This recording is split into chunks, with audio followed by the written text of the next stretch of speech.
to sum up, Arne Slot saying that he would have been happy if he knew how many chances Liverpool would create in the match. And actually, Cody Gakpo had a higher XG than Manchester United as a team in that game, hit the post 3 times, but that they have to finish them better. But also that defensively, of the chances they did give up, they conceded a couple of goals, including one from a set piece or from a corner that led to the goal. And then he said, we just can't afford to be doing that. Yeah, I think it was a really good interview, that, because when you lose a game of this magnitude, people get emotional. You know, even pundits, supporters. And it probably is a good time for the manager to be measured. 4 defeats in a row. He's explained the game really well. If Liverpool put the majority of the chances away, they probably win the game. But the way the Premier League is style-wise this season, for everybody, set pieces is a big part of the game. Everybody's taken long throws this season. You know, set pieces galore. We look at Arsenal, the success they've had as well. And Liverpool just can't seem to cope at the moment. So we keep talking about new signings and integrating them in terms of actually the football Liverpool are playing. But the new signings that Liverpool have brought in, has it affected them set piece-wise as well? You know, the fullbacks are quite small. You know, there's no sort of great, physical presence in there. Even if you play a Verts in midfield and McAllister as well, you've got to think set piece-wise as well. Is the team big enough? And maybe this is hurting Liverpool now, not just in terms of actually, playing the football and getting players on the ball, but it looks like they're not coping at all well with set pieces. They can see last minute at Crystal Palace from a long throw as well. Another corner at Crystal Palace as well. So yeah, they're struggling, I think, with the style of the whole Premier League right now. You mentioned the fact that it's a time for Arne Slot to be measured after 4 defeats in a row.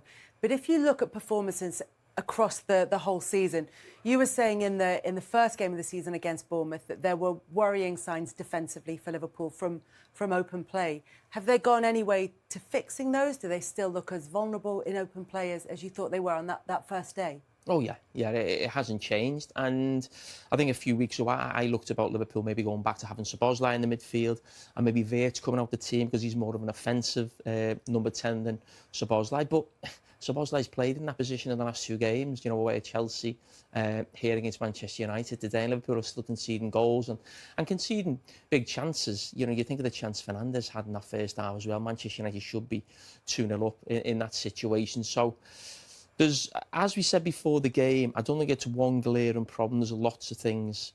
New signings, not up to speed. But some of Liverpool's great players last season are playing nowhere near the level that they are and, just making sort of errors. And you talk about Konate. He was brilliant today. I thought Konate had a great game. But then Van Dijk's nowhere near himself. I mean, he has a really poor game as well. So it's not quite happening for Liverpool right now. And I think, I've just mentioned on the podcast, actually, I think of Where's that available to download? All your usual podcast places. Exactly. But I think when the champions or a team, if you think of last season, on such a long run undefeated from the Nottingham Forest game, I think maybe to the Fulham game later in the season, almost feel invincible.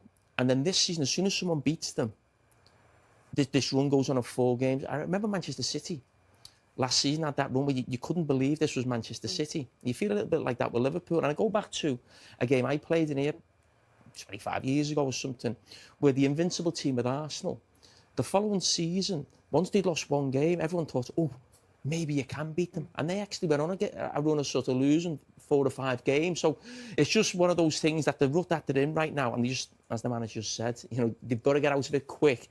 But it's probably, we're not going to see the best of Liverpool, I would say, till the second half of the season. But that's why I think a draw today, I know we praising them for gambling and winning, getting late goals.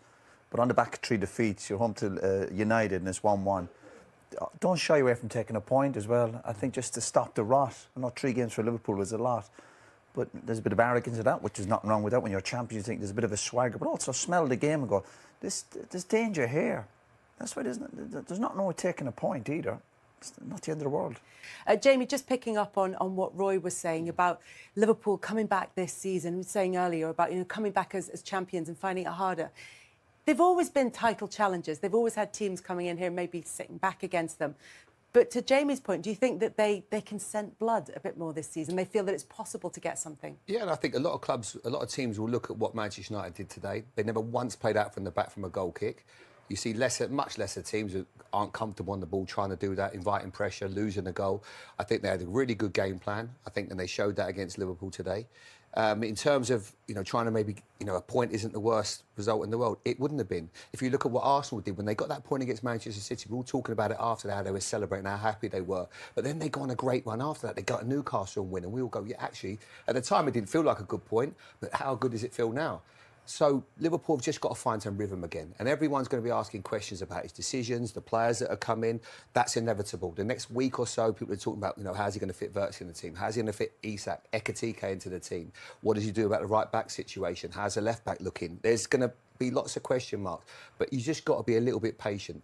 He's very measured, the manager. He doesn't get too involved, doesn't get too high when they do well, doesn't get too low when they don't.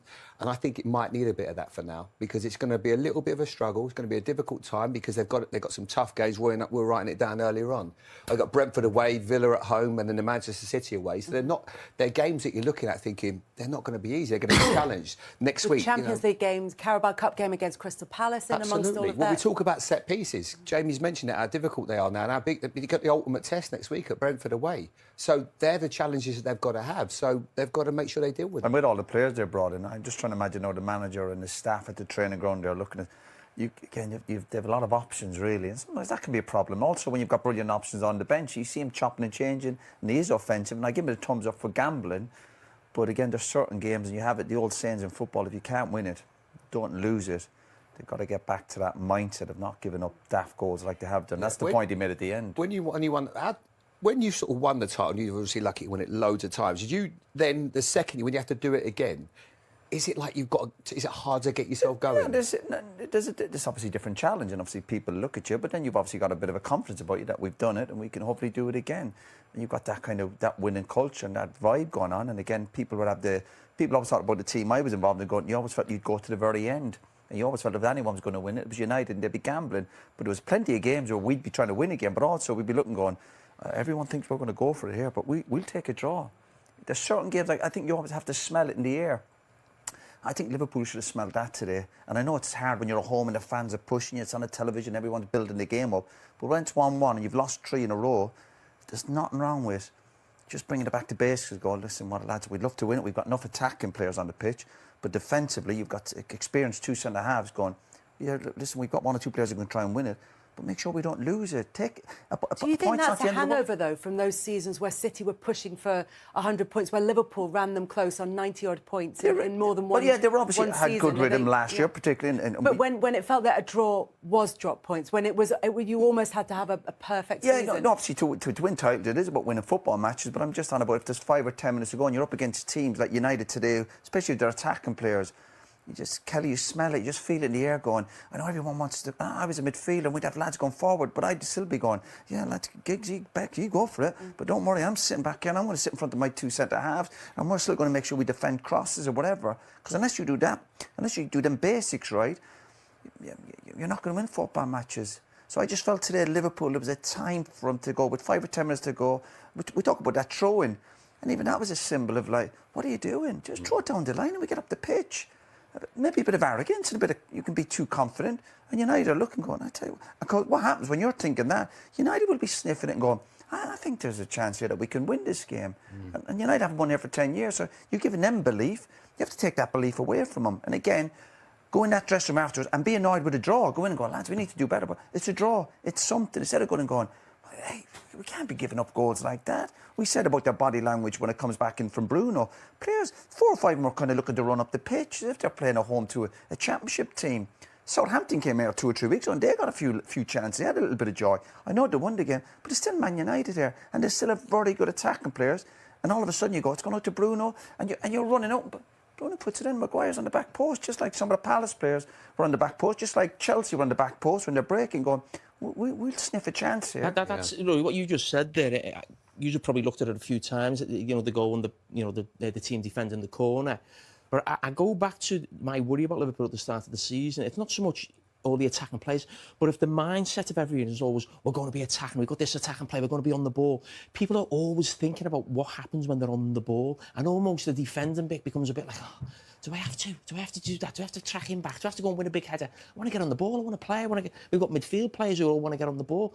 So I actually think sometimes Liverpool, now there's almost a mindset of not actually doing the dirty work. And you're talking about today, you know, getting that point. That was definitely more the case in the 2 away games at Chelsea, Crystal Palace. Crystal Palace battered Liverpool.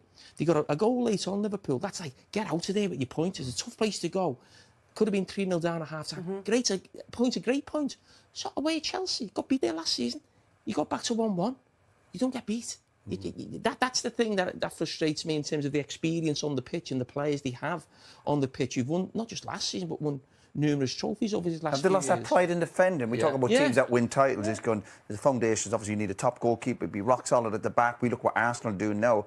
But Liverpool looking as if going, do we need to do that bit? Because we've got so many options. We've got brilliant attacking players. They're always a goal threat again. They could have scored 4 or 5 today, but they're getting caught out a little bit, almost become a bit more humble. And don't forget what you got that bit of success, and that was being maybe rock solid at the back. You're going to give up 1 or 2 chances, but I think teams now are playing Liverpool, and now it's 4 games, they're going, mate, I think they're thinking we've humble got a is chance. exactly the word that the Van problem Dijk is, though, used. Kelly, when you actually look at the team they end up with 3 defensive-minded players: Kerkez, Konate and Virgil van Dijk. Everyone else on that pitch is always thinking a little bit like what Gakpo's thinking when that corner comes in. If we get the ball, we might score. When Roy mentions about, like, you know, when he was there and he'd be in a defensive midfield player, OK, you go, I'll sit here. That's not in Jones. He's not inclined to do that. Wirtz is not inclined to do that. You end up with everybody else, all the 4 players. Ekitike, obviously Isak was off the pitch at the time. Frimpong's not that player. Everyone's trying to win the game. There was not one player that's really going, OK, if we lose it in that midfield, what happens next? And that's where they got... Great example. If you look at Arsenal last night, Arsenal, for all how brilliant they are, and when you get to the top of the league and you're thinking your confidence is sky, you look at Arsenal, when they lose the ball, forget about what they're doing in possession. They've got really good players and they're brilliant at set pieces. It's what they're doing without the ball. They're hunting in packs. And they're like tactics are out the window. They're just going to close people down. They're not getting bogged down by anything else. So look at Arsenal's success at the moment. Still a lot to do for them. I know there's a long way to go. The bit of joy is coming from actually hunting the ball down, chasing it, pride, hunger. Have Liverpool lost that a little bit? I think they have. The Gary Neville podcast, which this time has a perhaps slightly reluctant guest in Jamie Carragher. We come to you from Anfield off the back of Manchester United's first Premier League win here for very nearly a decade. I was always sure I was going to start with a winner, so Gary, this time it is you, perhaps improbably. Why did Manchester United win? Well, look, we'll come back to that, because I always think that we've been so critical of United over the last few years. And this is one of the most famous victories that we've seen, not expected. And I want to take us back probably to an hour and a quarter, an hour and a half before the game when those teams came through. And not just me, but when I saw the team, I thought, we've got no chance. And I had 3 or 4 texts from United fans saying, oh my God, Casemiro and Bruno in midfield, Maguire and De Ligt at the back. You know, the pace of Liverpool, honestly, the energy in midfield of Liverpool and the legs.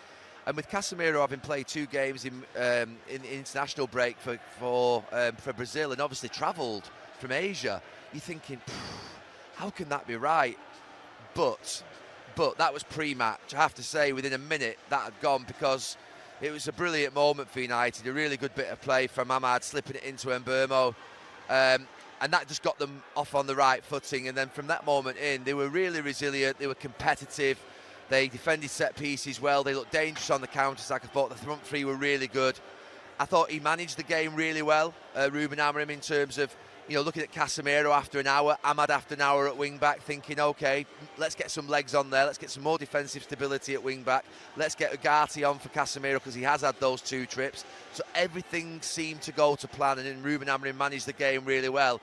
And the most, I think the most pleasing thing is that they've won having Liverpool equalised. Because when Liverpool equalised, you thought this is going to be the Alamo, the kitchen sink, the lot, and Liverpool are going to go and get a winner. But there's something just before, I thought United would score a second. There was something about that Liverpool team that didn't have enough defensive mindsets on the pitch, and I just thought United are going to do, and they did literally within a minute of that happening. So look, they had a bit of luck. You need a bit of luck. The goalkeeper's made some good saves. They've hit the post 3 times, Liverpool, but I actually think United deserved what they got today, because they applied themselves to the game properly. That was a proper sort of effort that they put in there, and that's not always been the case over the last 10 years in those games that we've seen Liverpool beat United. OK, Jamie, so why did Liverpool lose? Listen, Liverpool are not good enough defensively right now, and every team that come up against them feel like they can score goals and create chances. Now, Man United's record here over the last 10 years is not just a defeat. I think they've only scored 3 goals, I think, in 9 or 10 games here.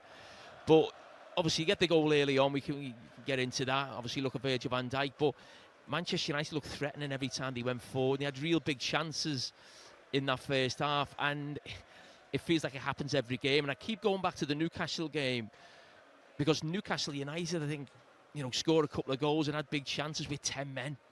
And it's something, whether we talk about the balance not being right now, Florian Wirtz hasn't played in the last couple of games, whether these players are a team who don't actually want to do the work without the ball. It's all about getting on the ball and getting people between the lines.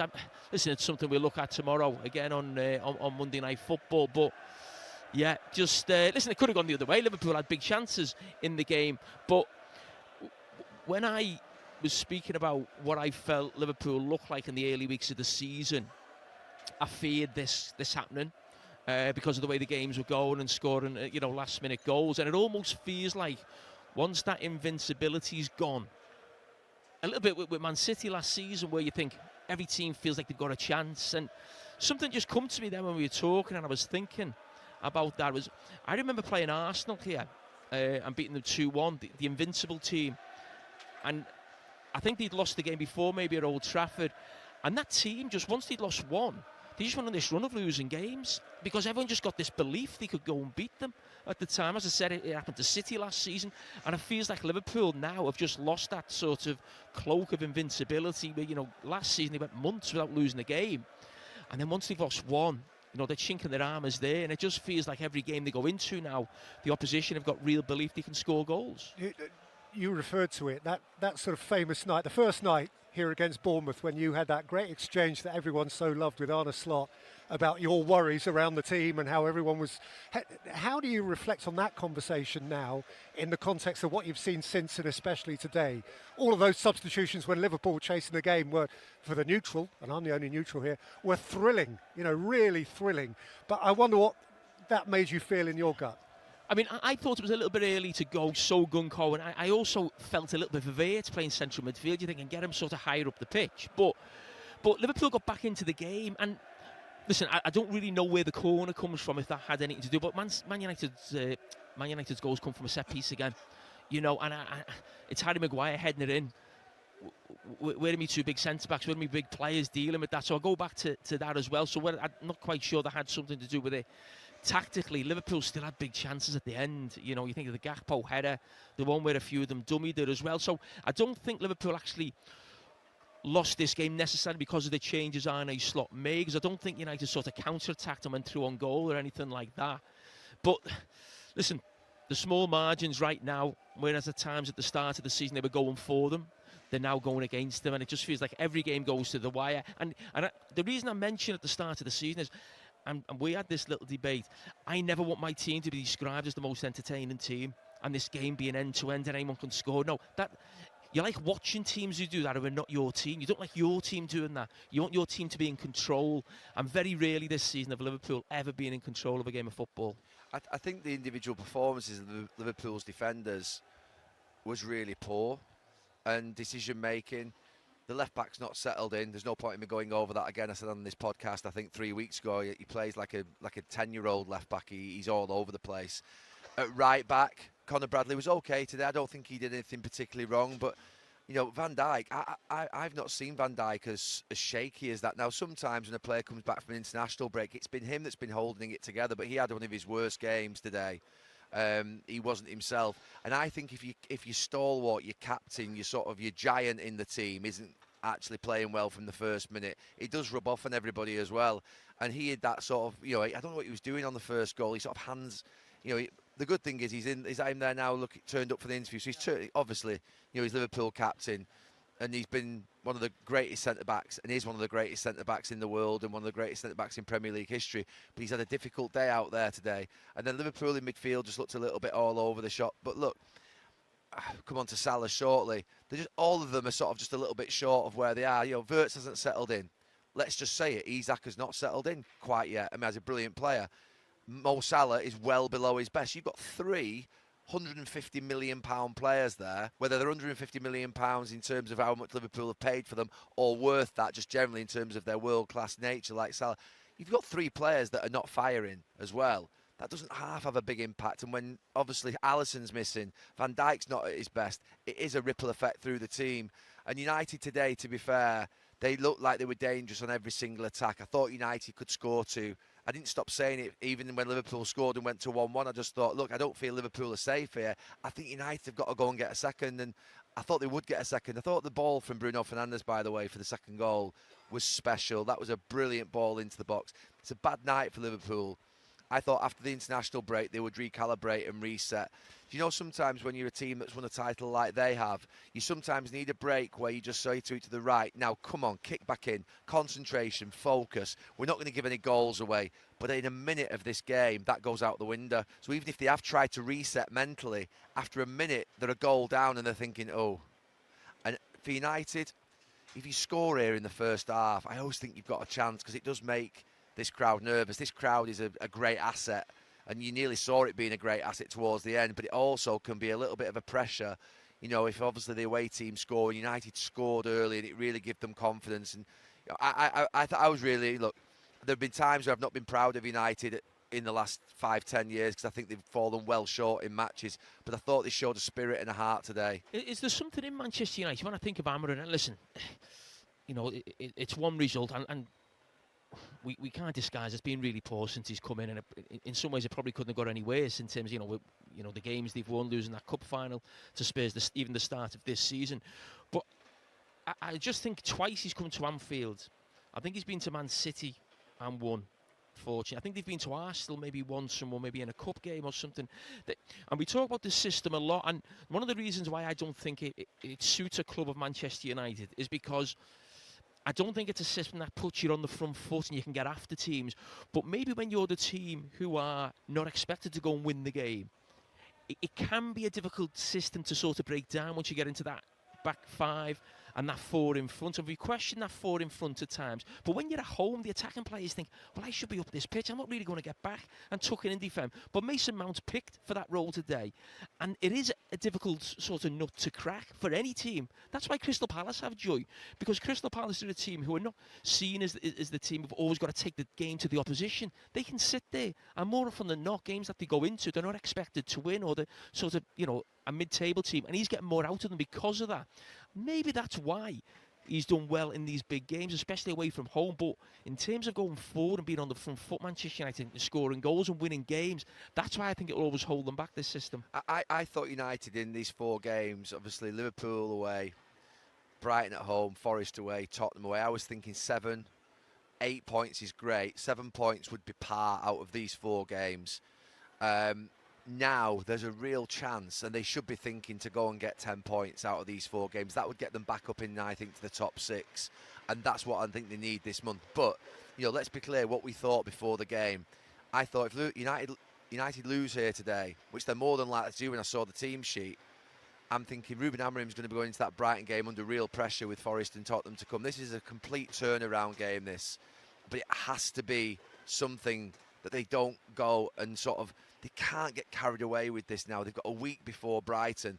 They have to go and beat Brighton next Saturday, or else it becomes something that sort of lessens what's happened here today. They've got a kickstart, springboard from what they've done here today. Because to win at Anfield is special in any season. This is a bloody tough place to play.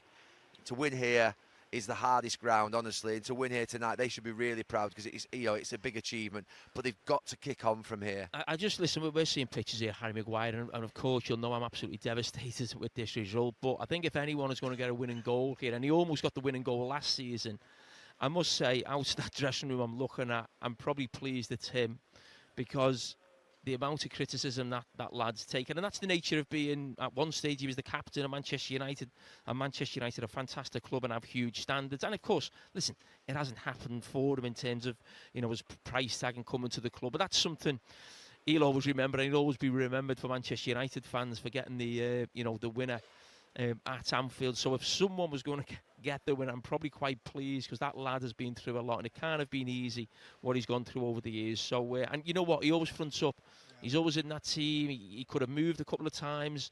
You know, he can get away from the limelight, go to a lesser club. You're not in the spotlight as much, but he hasn't. He's been there, you know, for Manchester United. He's there. He doesn't play every week, so if it's going to happen, fair play to him. Yeah, no, there is a lovely human element to that, Jamie, and I'm glad you brought it up. And actually, Harry Maguire's an example of a player who could be scarred by the experiences he's been through. And the Manchester United team as a whole could be pretty scarred. I appreciate, even as a non-player, that scoring after a minute helps in terms of confidence. But didn't they look surprisingly confident today? Didn't the selection seem to work out? Didn't Cunha and Mbeumo and Mount work together? Peter, absolutely. I thought the front three played well. I thought Casemiro and Fernandes in midfield probably had the best game that they could have had together. I think, honestly, I was really worried about that. I always worry when De Ligt's in that right channel with Maguire at centre-back. I always think there's not enough pace in there, but I thought there's a few problems with Gakpo in this first half, but it was fine. I think for Harry Maguire, it was a really good day for him. I think both De Ligt and him both want that central defensive part. But like you say, they've got to go from today and think, right, I don't think they should be celebrate tonight in a sense of celebrating and thinking how proud you should be to win it. But I hope as they get on that bus, I hope there's a mindset of, right, come on, this is it. We're not going back there again. You know, we're not going back into that bottom half of the table. They've just gone into the top half of the table, I think, to 9th. And I think if they win next week, you know, they've got to start thinking of pushing up the league because they've got to get to a point whereby there's stability at the club. The only way there's going to be stability is through winning football matches. So, no, look, it's a great day for Manchester United. I think Maguire and all of them should be proud of how they played. They really did a good job here. And, yeah, I was surprised at the levels they got to today. But let's see it again next Saturday night against Brighton. So from Liverpool's point of view, Jamie, and again, we don't want to be... It is only one game. It's a very, very big game. But for Liverpool, it's now, of course, 4 games. And they're a little bit off the pace. Nobody's saying they can't win the league anymore, anything silly like that. But it kind of brings a punctuation point. It brings a natural reflection. I mean, what happens next with Liverpool? How do they improve from here? Could you go Joe Gomez right? And it sounds crazy. Sometimes we used to do this. Could you go Joe Gomez right back, Robertson left back with Konate and Van Dijk and just say, right, okay, for a couple of weeks, we're going to bulldoze our way back into this league and basically keep clean sheets. Is there something in that? Listen, I think that's probably something we'd have done in our day. I just don't think Arne Slot's that type of manager. I think he always wants to be the manager who sort of his team are making the play, they're on the ball, so he'd want a full-back to actually progress the ball forward and, you know, be attacking, if you like, in terms of the team that he picks. That could be something maybe you do in a big away game, of course. But I think for Liverpool right now, because the games come so quick and fast, you know, before you know, you're at Brentford Saturday night, and how long? Yeah, that's what I'm saying. So, when does a blip become a crisis? When is it something? Hang on, you know, we are talking about the team who ran away with the league title last season, spending £400 million in the summer. You know, so people can say it's early days and you're looking at different players, but when you spend that type of money and you're the champions, you're talking about really high expectations. And I keep going back to it felt like a Real Madrid summer. You know, that's what Real Madrid go and do. Go and spend the most money on the best players in the market in a summer. It's not Liverpool like that. So it's very different Liverpool summer than we've probably ever seen before. And yeah, I'm worried for Liverpool in terms of not just the results, it's the performances all season. So the games they've won, they've never looked convincing, and that's almost a bigger worry for me than the actual results that they're in right now. Just on Salah, the interesting thing is obviously there's questions are being asked about him, whether it's his age, whether it's his one season too many, all the other stuff. But the strange thing in watching Salah is usually when a player is sort of getting to the... Usually a player getting towards the end of his career, what you notice is the physical decline. And I'm not seeing a physical decline in him in respect of sort of like some of his sprints look quite sharp. He looks busy in the box. But just like crazy things like the ball comes to the back post, his technique on his kicking and his sort of crossing, that's the thing that looks well off. So you look, there's a couple of moments there at the back post where you think to yourself, that's not Mo Salah. He had that chance where he sort of dragged it really uglily, like, you know, to the left of the post. You think that's just his technique. That Mo Salah could probably play when he's 52 and still have a good technique. So that's the bit that's surprising me, is the technical bit. I think Mo Salah has declined physically in terms of no, I know, when he but first came. It's the technical decline that we're seeing. Yeah, but what I would say is, but, you know, problems. No, I agree.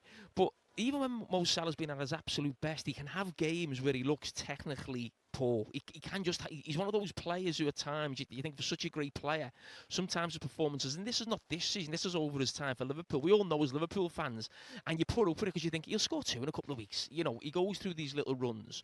Now, when he first came in, he had blistering pace, him and Mane. That's not there so much. But he still had a sharpness about him. I'm not quite sure that sharpness is still there. I still think he looks quite sharp. I'm not sure. I don't know. I think he looks sharp in those little areas where you'd want him to look sharp in the sort of like last 18, 20 yards of the pitch. But as the ball comes to the back post on 2 or 3 occasions, or for instance, the Verts assist for him that would have been an assist at Chelsea, and you think he's got to finish that. Today, there's 2 chances at the back post. You think he's got to finish that. It's the technical aspect of his game that's letting him down at the moment for me, more than the physical aspect. Yeah, no. There's no doubt he can at times look not like a world class, but he can look like an average player technically. I've said that before. That was at his heyday. He has lost something physically, but I do worry, and I do think this is a real conundrum for the manager going forward. What you do. It was interesting you mentioned in commentary that he brought him off. Now, that's not the first. If you remember, Jurgen Klopp used to bring him off a lot. If he wasn't playing particularly well, Jurgen Klopp was not shy. So that shows you that. In years gone by, Mo Salah could be having a poor game and he'd still get brought off, even if he had an extra little bit of energy or sharpness. But I do think right now it's really interesting what the manager does, because I think we're at the stage with Mo Salah right now where he shouldn't be playing every game. It shouldn't be a case of like he's one of the first names on the team sheet. It should be a case of, yes, he's in your best team. He plays in home games. Maybe you'd have to think about it. Liverpool have got 2 away games, 1 in Europe, 1 in Brentford. I don't think he plays in both of them. So I think these things have got to start coming maybe into the manager's head, and maybe you have a little look at Frimpong in an away game who can maybe help you full back a little bit more defensively, but maybe gives you a little bit of pace on the outside, as we saw when he comes on. So I think we're at that stage now where Mo Salah shouldn't be a guaranteed starter every week. We should finish the section on this game, which is most of what we're talking about, with Manchester United, and we will, because it's United's day. But just a final thing, just because I'm interested, Jamie, in your opinion particularly on this. I read a piece the other day, you might have done too, suggesting that this is like Liverpool's transition season a year late. You know, everybody expected that might have been my piece about a few weeks ago. Maybe it was, I don't know. But I'm wondering whether that is kind of coming to pass. Well, listen, I don't think you should say that and use that as like an excuse, because as I go back to the champions who won the league with these have spent 400 million on 2 or 3 of the best players on the market in their position. So transition may be a little bit too strong, but you do feel, and I go back to Paris Saint-Germain last season. When you watch Paris Saint-Germain in the first half of the season, it was like a completely different team to what you saw in the second half of the season. They almost went out of the Champions League group stage. Now, this Liverpool team has to get better. These players with Tono, Isak and Vert and Ekitike who come off the bench, they're too good at players not to improve what they're doing right now. And players who we're looking at here, like, Virgil van Dijk, Mo Salah, Kanate, those players' performances will improve. So Liverpool will get better. The worry for them is, I think they're going to lose more points between now and the end of January, February, a lot more points. And will Arsenal or Manchester City be too far away from them? Because I think Arsenal right now look the best equipped team to win the title in terms of the way the league is now. It feels like a lot of set pieces, long throws. Liverpool can see the goal again from a set piece. Arsenal look sort of scoring goals from set pieces. They can defend them as well. And they might be better equipped to win this title in terms of how the Premier League is going style-wise from all the teams.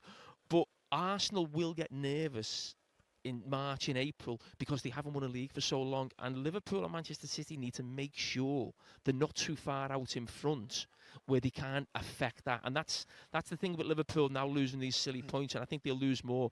They've got to keep Arsenal sort of within arm's length of them. I think Arne Slot's got a big job to do.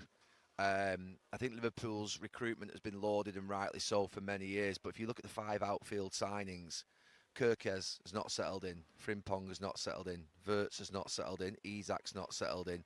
Ekitike, I think, has settled in. I think he's probably done okay in the games that he's played in. I think he's obviously done well when he's come on as sub. He looks really sharp. But if you 4 main signings, and the problem is 2 of those are at full back.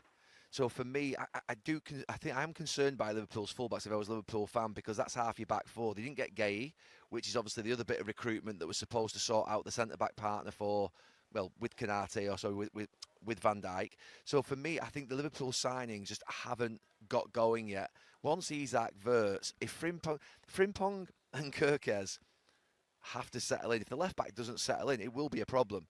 You cannot have your full-backs basically not being at a level. You just can't, or else you're going to concede goals. The thing I find strange about, Liverpool needs a left back, and to become first choice, let's not make no bones about it. Andy Robertson last year won the league title, played week in, week out at left back, but we've been in that position. You were watching a player almost just hanging on a full back, and it can be a position where you're exposed.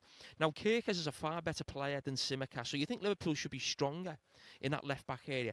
What I'm surprised at is not that Kerkez is first choice, because I think that was right initially for him to come in, but Robertson's almost getting treated like Tsimikas, where it's like, you never play. You only play unless the left back's injured, or you come on. I thought Robertson would play today. Yeah, maybe exactly. But I thought there would have been, and that was my point about bringing a left back in. Andy Robertson needs help, so it was almost I'm surprised he hasn't been given more games. Not just because Kerkez hasn't performed that well, just more of actually.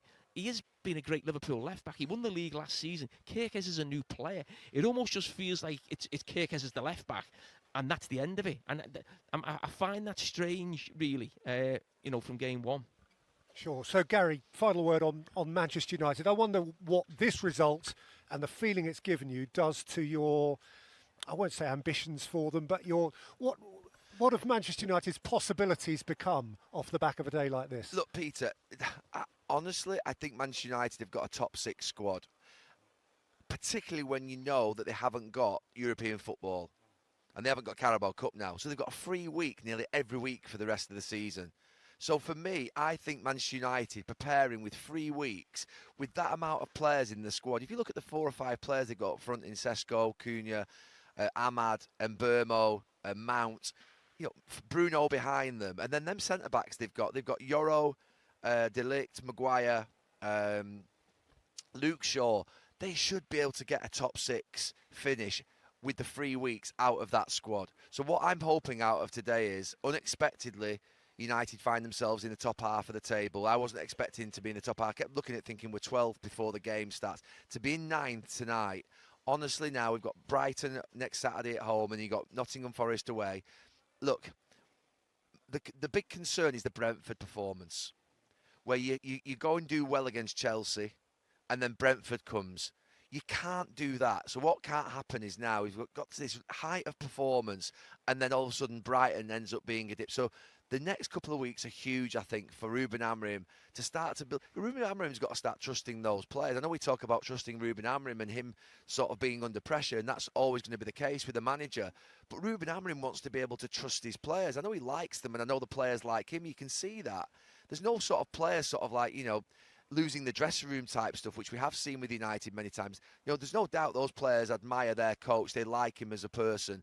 But they've got to start trusting each other. Trust the system if you're the players, but also Ruben Amorim trust his players that they can deliver consistently. So I'm just looking towards next week now. Enjoy tonight, because it's one of the greatest moments you can have as a United player, come winning at Anfield, and it happens rarely. So enjoy tonight. But honestly, lads, you've got to get back at it tomorrow morning. You've got to switch on and focus, because next Saturday will kick you right where you don't want it to kick you if you're not at your best. Brighton are a good side. So really start to focus so hard on that in terms of everything that you do this week. Lovely stuff. I don't think that we need to do too much any other business. This was the story of the weekend. So maybe, Jamie, just before Gary finishes us off, you can tee up Monday Night Football. Yes, we've got Gary O'Neill coming on. He's obviously out of work at the moment, but he came on a couple of years ago. It was fantastic on the show. We've got, obviously, the game is West Ham Brentford. Nuno's first home game? Yes. So obviously we're going to look at that, and you would imagine set pieces, long throws are going to be heavily involved in the game. So that's something we might look at after the game at 10:30, where the Premier League's going in terms of set pieces. Liverpool have lost the game on a set piece. Arsenal win again yesterday on a set piece. Long throws. Manchester United, today taking plenty of long throws. So we've got 2 teams like that. We'll obviously look at this. We look at the situation with Ange and Nottingham Forest as well, and probably look at Crystal Palace and Bournemouth, as that was a great game. That was a mess, wasn't it? Ange then having to go. They were always going to probably lose against Chelsea at home.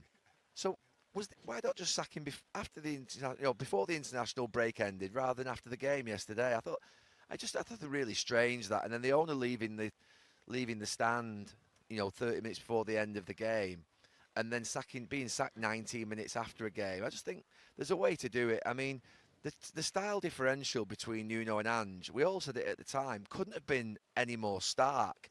So how he was going to implement that change mid-season, I just think it was really going to always be difficult. Look, I'm not saying that Ange, didn't need to go because of the results, and sometimes as an owner you've been in a position whereby you realise your mistake quickly and you make it, but just a little bit unsavoury, I felt, in terms of the way in which it ended. I don't know what you thought. No, I mean, it wasn't necessarily the media or people like us questioning, and the supporters were putting that much pressure on, on the manager. And you seen him come out fighting, did you, in the press conference before the game? And in some ways, I admire that, but you bring in the Ange Postecoglou's lost 31 out of 50 his last 50 Premier League games, so he doesn't like to look at that. He likes to look at the fact that they won, a trophy at Tottenham. That's a huge success, but as other people look at the other, the flip side of that coin as well. Really, it didn't feel like a great appointment, and yes, it hasn't gone well, but maybe they've made the right decision, obviously, in their eyes. But it's going to be really interesting to see where they're going, because it looks like it could be Sean Dyche. Now,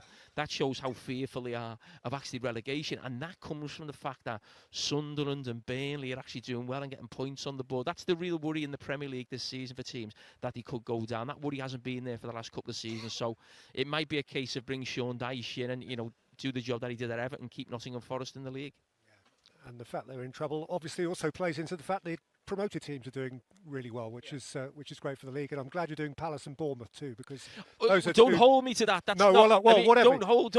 I don't want their fans on me but case. They're in the mix. You mentioned it. You mentioned it. Yeah. And Palace and Bournemouth are absolutely deserving of a mention. So that's great. It's been a terrific Premier League weekend. Well done, Gary. Thank you. Has it? Yeah.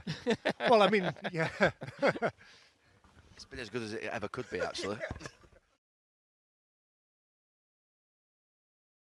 Sense at the moment, Ruben Amorim, and in the wake of what was a really big win for Manchester United, we saw the reaction from the players, and we certainly saw the reaction from the fans as well. It's a fourth Premier League away win under Amorim.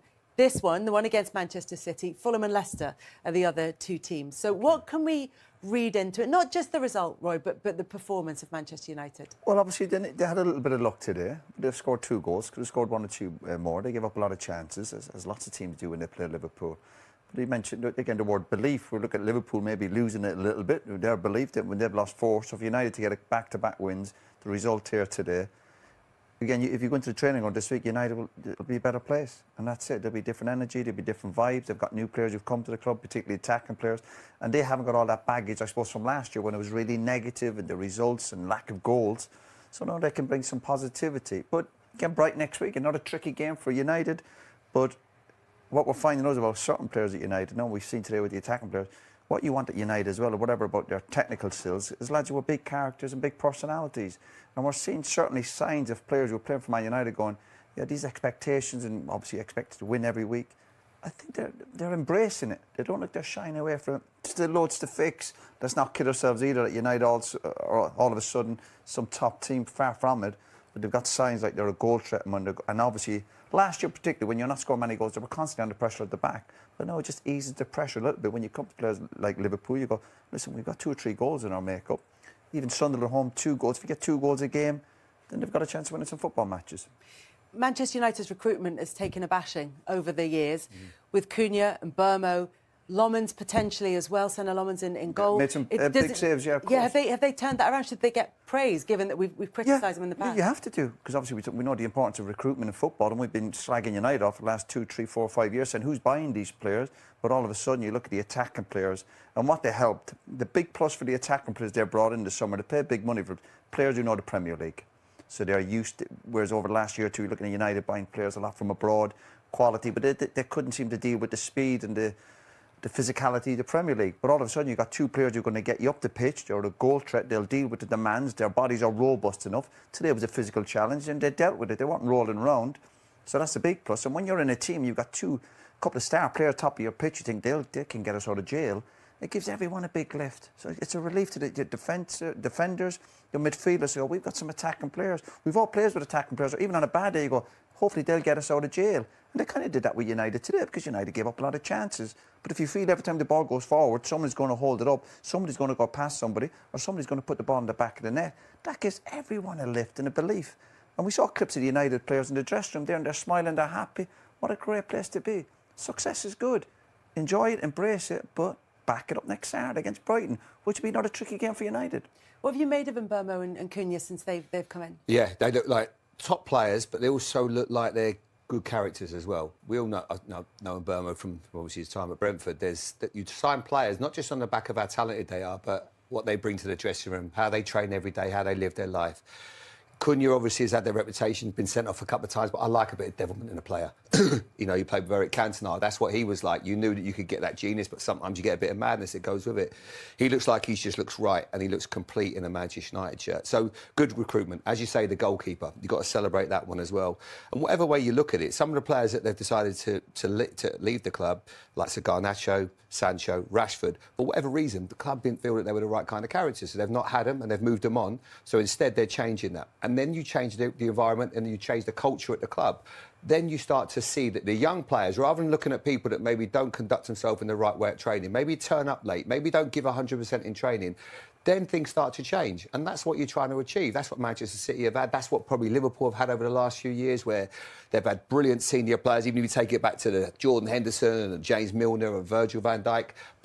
Good players, good people leading the way, setting the right examples, goes a long way in football. And I think that's why their recruitment is not just about signing good players, but also good characters. And also, we talk about the players, but the manager will get a big lift from this. He's been under huge pressure, heavily criticised, attacked as a system, and not just the manager, his staff. They will go back, they'll get a bit of confidence from that. We can compete against Liverpool, but obviously we're going to do it week in, week out. So it's the lift for the staff, who've obviously been heavily criticised as well. Well, what do you make of the system and the tactical nous of Ruben Amorim? That has come in for a lot of criticism. Does today show that it can work? Well, no, well, it's still a long way back for United. Again, they're giving up lots of chances. I'm not sure still about the balance at the back or whatever. But we talk about these big clubs. Man United is about top players and big characters, big personality, and they showed that today. And as I said, a couple of attackers they brought in, and the goalkeeper made some big saves today. That'll make a huge difference to him, absolutely. And they'll start looking at the table, and all of a sudden you're looking, top 4, top 5. Have that belief and confidence that you can compete and start getting back to being a really decent team.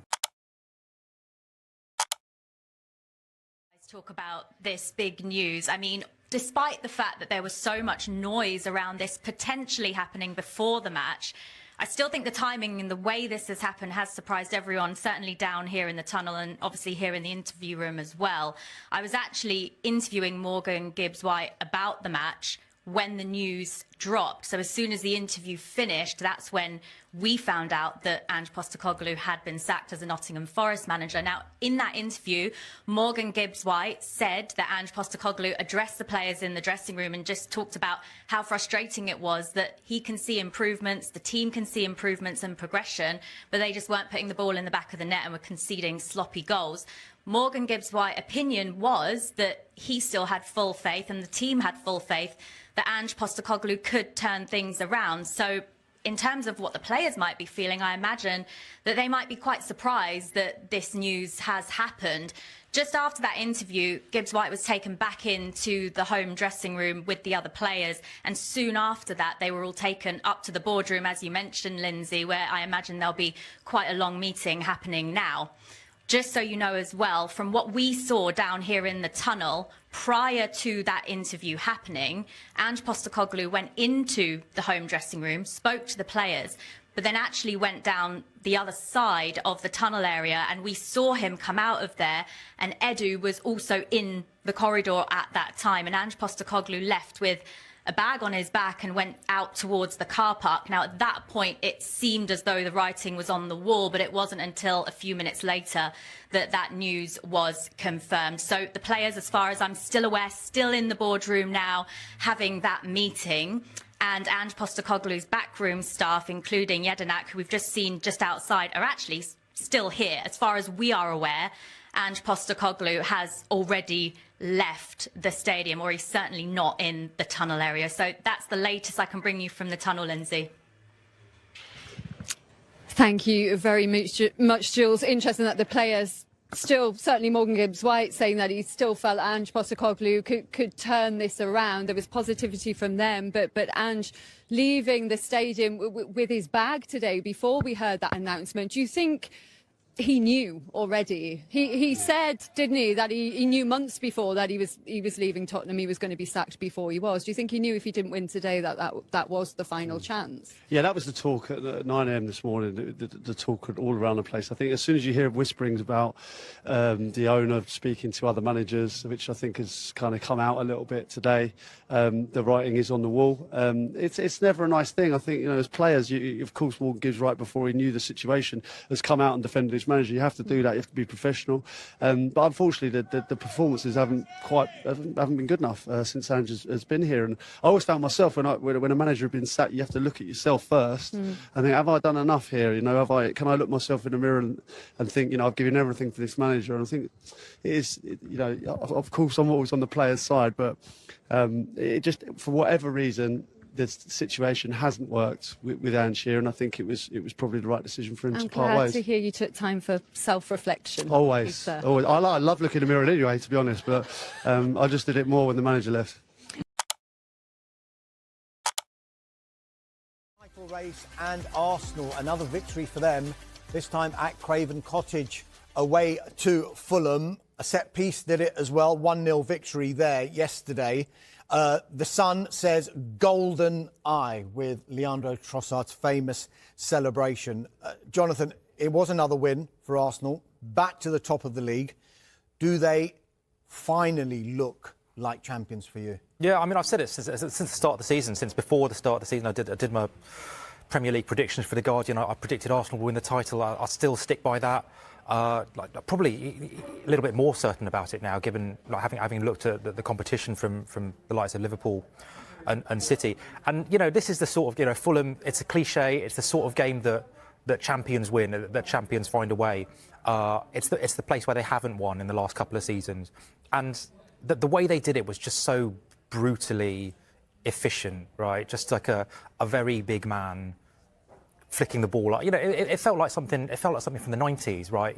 Like Steve Bold getting up at the near post and flicking it on for Alan Smith to convert. It did feel like a bit of a throwback in that way. But this is what makes them so effective. They can wear a couple of deficiencies or players out of form in other areas of the pitch because they have so many different ways of scoring goals. They have set pieces, they have crosses, they have goals from midfield, the likes of Rice and Marino. And then, obviously the front three threat as well. Martin, last season they lost at Newcastle, they lost at home to West Ham, they drew at Craven Cottage, and if you want to go further back, they lost their last home game to Olympiacos as well. Those have been their last 4 games, and this time they've won all of those 4 games. Are you detecting a different belief, a different steel, a different look to Arsenal, and maybe lessons being learnt from? Yeah, they've got the best squad in the country, which that helps. Theirs is the best squad in the country. I thought Liverpool would win the league because they were the best team last year and they look to have improved their squad from last year. So you think they're going to be very hard to get past. But Arsenal have got the best squad in depth, without a shadow of a doubt. There's not Arsenal's second 11 you look at and there's the 2 centre halves and stuff like that. But it's really, really good. It's better than City's. It's better than Liverpool's. So they've lost Odegaard at the moment. They've lost Saka, and they've ridden it. So yeah, it's once you're on top, it's yours to lose, isn't it? I mean, at any stage in the season, really, it's yours to lose once you're on top. So. They're in a very, very strong position. And the idea of, as John said there, about Steve Bold and that, it's that sort of an Arsenal team as well. I think if they were to win the league, they're not going to go down as, champions that, that will live on as, what wonderful, this was the most wonderful football and we were seeing football like we'd never seen before. It's not going to be like one of those seasons. It's going to be a team wins it, you know, with a little bit of brute force. Some wonderful players in there, but there were wonderful players in George Graham's Arsenal team as well. People forget how many wonderful players there were in that team. But they won it in a certain way, and this Arsenal will win it in a certain way. If they do, which they could well do. There was a perception, wasn't there, sorry, that Gyökeres was like the missing piece and that he was going to be the big signing, and I think, you know, he's getting there, but I think what they've done, that Martin alluded to, is just raise the floor of the squad. Last season, the difference between them and Liverpool, arguably, was Liverpool kept everyone fit. Arsenal lost Saka, they lost Odegaard for periods, they lost the centre-halves for a period, and they struggled. Now they've got Madueke, who can fill in for Saka. They've got Eze, who can fill in for Odegaard and did yesterday. And they've got Mosquera at the back, who can step into the back four if they need to. So the floor of the squad has really come up, and it feels like if they lose those players, which they have now with Odegaard, they've got players who can step in who are of similar quality, and I don't think they had that last season. You mentioned Victor Gyökeres there, and Jonathan was saying, you know, covering up those deficiencies, and they've managed to do that, even though in certain areas they might not be firing as much as they would like.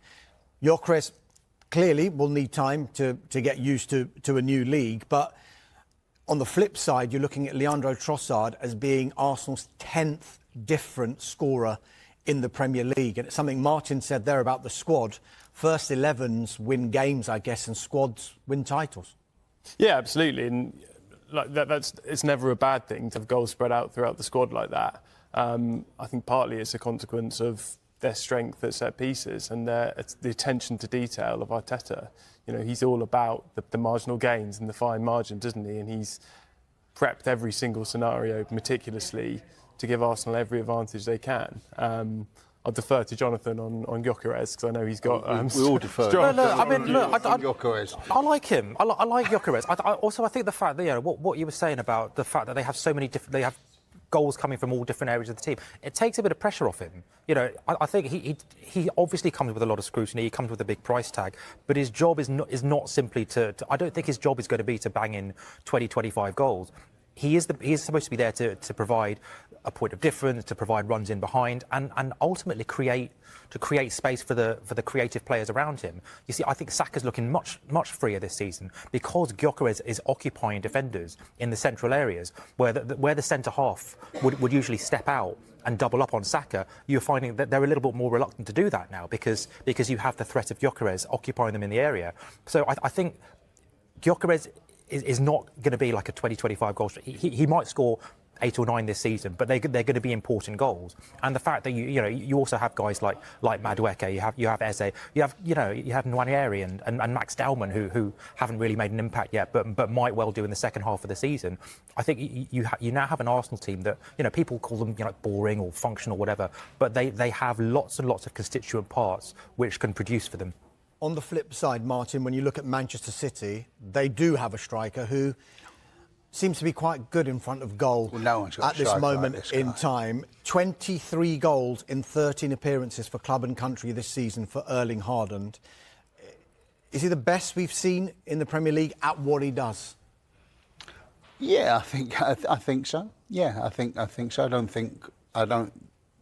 trying to remember Shearer. Whether whether you felt the same about Shearer, whether you felt the same even about Harry Kane, Thierry Henry, probably not really. I mean, there's something about I mean, it's a great irony. Guardiola's comment that time that so upset everyone connected with Tottenham about the Harry Kane team, because you look at Manchester City at the moment and, you know, it's the Erling Haaland team. It's, you know, feed this guy, you know, get the ball into this guy. And in the end, Guardiola has changed the way that City play for him. You know, they now, whereas that in that early season, that way was so established, you know, that Haaland was a sort of icing on the cake, really, but that way was so established. Whereas now, you look at it and he's thinking, right, we feed this guy. We play for we get it to this guy and this guy will win us matches. which they would do. You know, I was following it. I didn't see the game live, but I'm following it yesterday on chat. And you're looking at it, and it's 0-0, and you can imagine the game in your head, and you think, yeah, this is a David Moyes performance, and this is what they're doing. And then you go, and then you see bang, 1-0 Haaland, and then you see bang, 2-0 Haaland. You think, right, there you go. There's the difference. Right, but it was a much more open game than it. You know, I saw the extended highlights, and it was like Everton had a lot of chances, and Haaland's goals. This is the key, I think, this season. Haaland's goals come from quick attacks. I think what we were seeing in the last couple of seasons is City were dominating possession and territory, and it was quite static, and he was having to find room in a crowded area. And obviously he could still do it because he's a top striker, but where you really unleash Haaland is when you get him running from 40 or 50 yards out, and I think that's the penny has dropped a little bit for some people. I think that's why Reinders has been such a big signing, because he can take the ball and he can instantly play that pass. Obviously that's why De Bruyne and him and Haaland clicked so well. So I think that's been the big difference this season, that they are simply attacking with a lot more speed and purpose and you know, being willing to get the ball forward a lot earlier, and I think that's playing to his strengths. He's got that quality that only the very best players have. Messi and Ronaldo are the best examples, where you can watch him sometimes and you think, oh, he's not interested today. You know, he's kind of walking around the pitch, and you start to wonder if he's having an off day, and then he would just come alive in the big moments. And I think, again, I only saw the extended highlights, but it felt like that game yesterday was a bit like that. I think Moyes said, oh, I thought we were coping with him really well. And then it's bang, these two moments where he just lights up, and that's the difference. But the danger is when we're comparing Arsenal and Manchester City, we're talking about maybe the criticism aimed at Gyökeres, but everyone else contributing. In Mike McGrath's piece, his match report, what Haaland is doing with his goals is papering over any cracks City have this season. Guardiola says they cannot be too reliant on him. They are, aren't they? Yeah, I mean, that is the question. Yeah, as Martin says, you know, they do feel like the Erling Haaland team at the moment, and you know, at some point, presumably, given how intense the schedule is, given he might get injured or suspended or whatever, they're going to have to do it without him. And I think, you know, they'll have to answer that question when it comes. But yeah, for now, he can, as I said, kind of stroll through games, conserve energy, and you know, burst up the pitch when he needs to, or come alive in the penalty box, and that's winning them games. Has told the club he doesn't want to sign a new contract and will leave next year. Now, speaking ahead of today's game against Bournemouth, Palace head coach Oliver Glasner said the club wanted him to stay. They offered Mark a new contract, but he said, no, I want to make something different. And that's normal. And for us, it's how we can deal with the situation. What is the best way to get this next step done? And that's all about how we're talking together. Well, the iPaper are reporting that Palace plan to sell Gay in January, and Liverpool are no longer front-runners to sign him. Barcelona, Real Madrid and Bayern Munich are all interested. There are certain clubs in the world that you have to kind of consider any opportunity. Barcelona is one of them. You know, the Spanish champions, they've got a good chance of winning the Champions League. You can play with Lamine Yamal. That might make him reconsider a decision to go at the end of the season. If he's going to go on a free transfer, that might be the perfect move for him. If they can give him a big salary, obviously very glamorous club, maybe that might tempt him to look there instead of going to Liverpool. But I mean, he's also, I think he has previously expressed an interest in playing abroad, so it could be the perfect fit. In the morning's newspapers. Joining us are ESPN's Mark Ogden and Martin Ziegler from The Times. Welcome to you both. But before we chat, let's quickly run you through the back pages. And we'll start with the Mirror on a story that dominates many of the back pages as Ange Postecoglou snaps back at his critics. Ange's anger is the headline. He claims he will be a success at Nottingham Forest. To The Sun, and they cover quotes from Ruben Amorim, where he admits only results will actually stop Sir Jim Ratcliffe from sacking him. They also cover Graham Potter's imminent appointment as the Sweden manager and a fresh injury blow for Chelsea and Cole Palmer, now not expected back until the end of November. In the Express, if I get time, I always end up a winner. That's their headline. They also report on Ruben Amorim thanking Sir Jim Ratcliffe for his support and a potential England return from the current traitor star, Joe Marler. More of those stories on the back page of The Star as well. Plus, how Alan Shearer believes Erling Haaland will be the man to break his Premier League goal-scoring record. 260 Premier League goals. That's incredible. In the Eye, they report on the future of Crystal Palace defender Mark Gahey. They say the club is keen to avoid him moving to another Premier League club, and that could mean a transfer abroad, perhaps to Barcelona. And this exclusive in the Telegraph with Steve Borthwick, set to leave Owen Farrell out of England's squad for the autumn internationals. We'll come to that a bit later in the programme as well. But Mark, Martin, great to see you as always. We have to talk about Ange Postecoglou. It dominates a lot of the back pages. He's had a couple of weeks during this international break, Mark, to think about the fact that Nottingham Forest are winless, the fact that the fans have turned, the fact that the pressure is really just ramping up game after game. But he's come out fighting. He's come out bullish. He's obviously had a look at his stats and his records.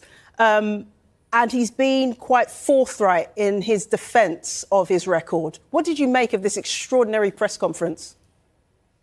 Well, that's Ange's style, isn't it? And I guess he's under pressure, and he's under big pressure because the fans have already begun to turn at Forest. So he's come out fighting. And I guess, you know, if Ange isn't going to fight for himself, then nobody else is. So he's basically launched a staunch defence of his record. He's been a success at every club he's been at. You know, the success at Tottenham last season, he won a major trophy, which is a success. The league form last season wasn't a success, which is why he lost his job in the end, finishing, I think, 17th. So, you know, he's right to defend his record, but equally you have to judge him on what he's done at Forest and judge him on his last maybe 10, 12 months in a job in the league. And his league form isn't great over the period of time now. And I think the situation at Forest is that, you know, the fans are very sceptical of his appointment because, you know, Nuno had a certain style. He got them very successful, got them into Europe, had a fallout with the owner. And the owner's basically decided on a whim to appoint Ange Postecoglou. So Ange has got a lot of kind of sceptics to turn around. They didn't want him there in the first place. The form hasn't been great at all. They haven't won a game yet. This whole 007 nickname, you know, no wins, 7 defeats. It's not looking great for him. So he has to come out fighting because nobody else is going to fight his corner when he's in a situation like he's right now. I understand him being so defensive over his record, but one of the things that really piqued my interest in this press conference, Martin, was the fact that he said, I just don't fit in. Not here, just in general, he says. If you look at the back page of the Mirror, Ange's anger is obviously the headline. But when you look at actually get to the finer details of what he's saying perhaps he doesn't fit in with the regulation and the way the other managers perhaps fit in this Premier League era. This outsider mentality, do you agree with him? Do you feel like he is an outsider and that's how he's being viewed by the British press? I think he's always liked to sort of position himself as some kind of sort of maverick. Back in the day at Celtic and when he went to Spurs and then now at Forest, I think that kind of suited him to say, you know, he's not part of the establishment. He brings his own brand, and that's always worked quite well for him. Obviously, you look at the facts. Nottingham Forest spent most of last season trying to hope to get into a Champions League place. That's how well they were doing. And it is completely collapsed, isn't it? And so, you know, no matter what his record has been, no matter that, you know, his trophy record and what he's delivered, you know, the ball facts are there. And I think he did I read something like a 5-minute monologue all about him and, you know, whether he fits in, and he's not part of the normal perhaps manager who might be in the Premier League. But I just think it's as Mark says, no one else is going to defend him. He's going to have to do it himself.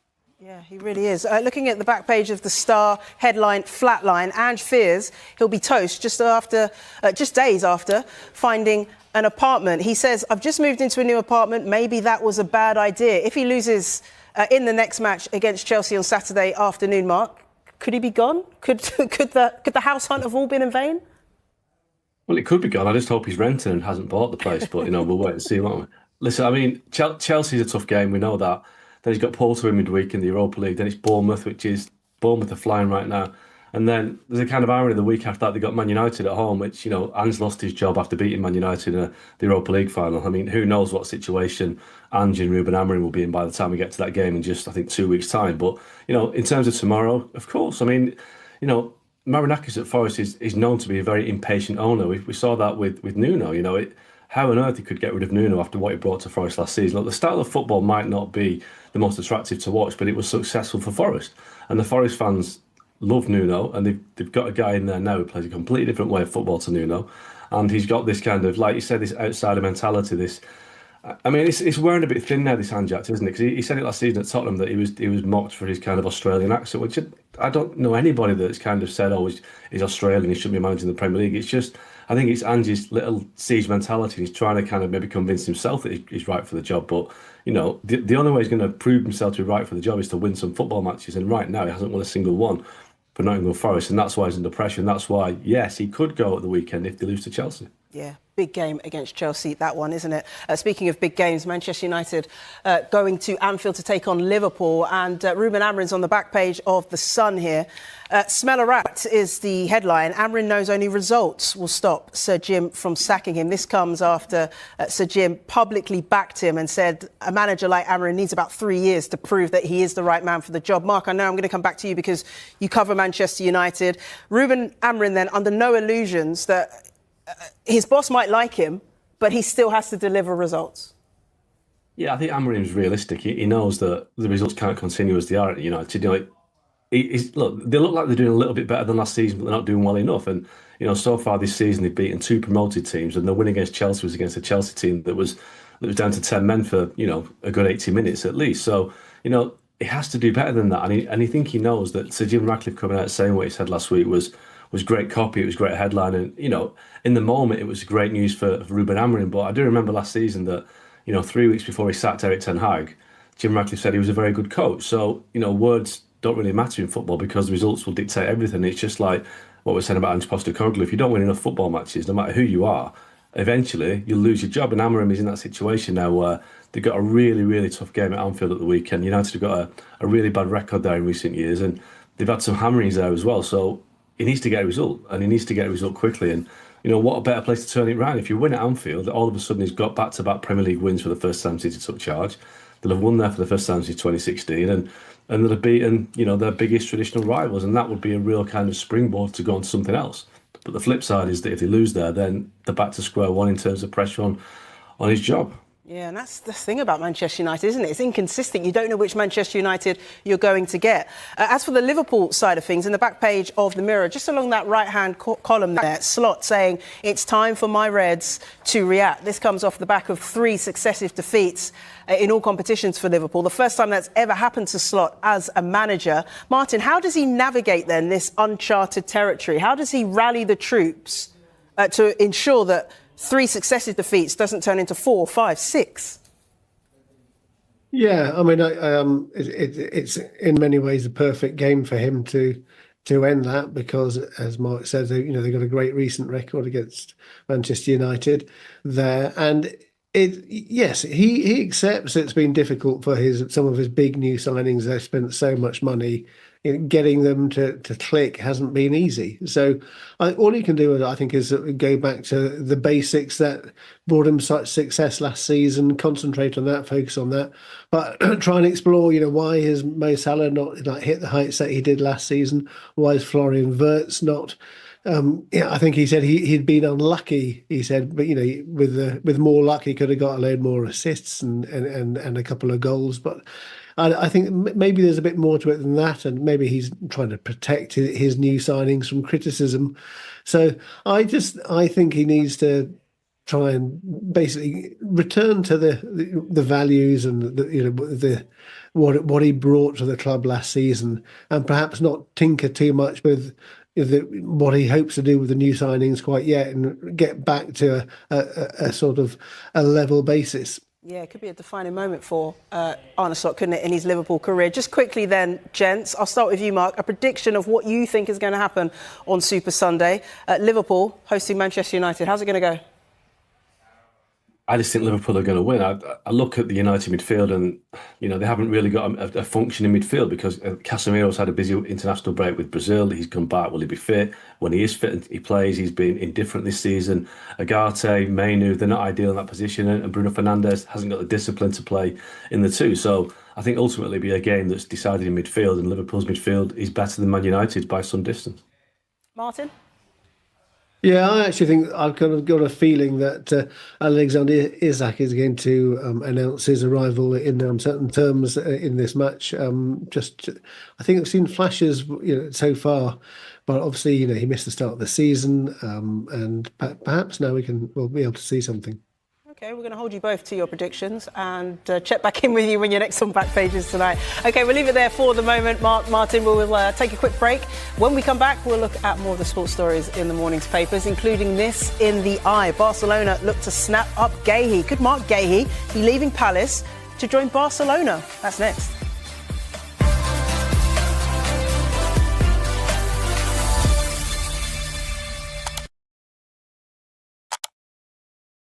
Into the international break, 1 point clear at the top of the Premier League. Even though City are below Tottenham and Bournemouth, the bookies have them as third favourites for the title, and they are just 3 behind Arsenal.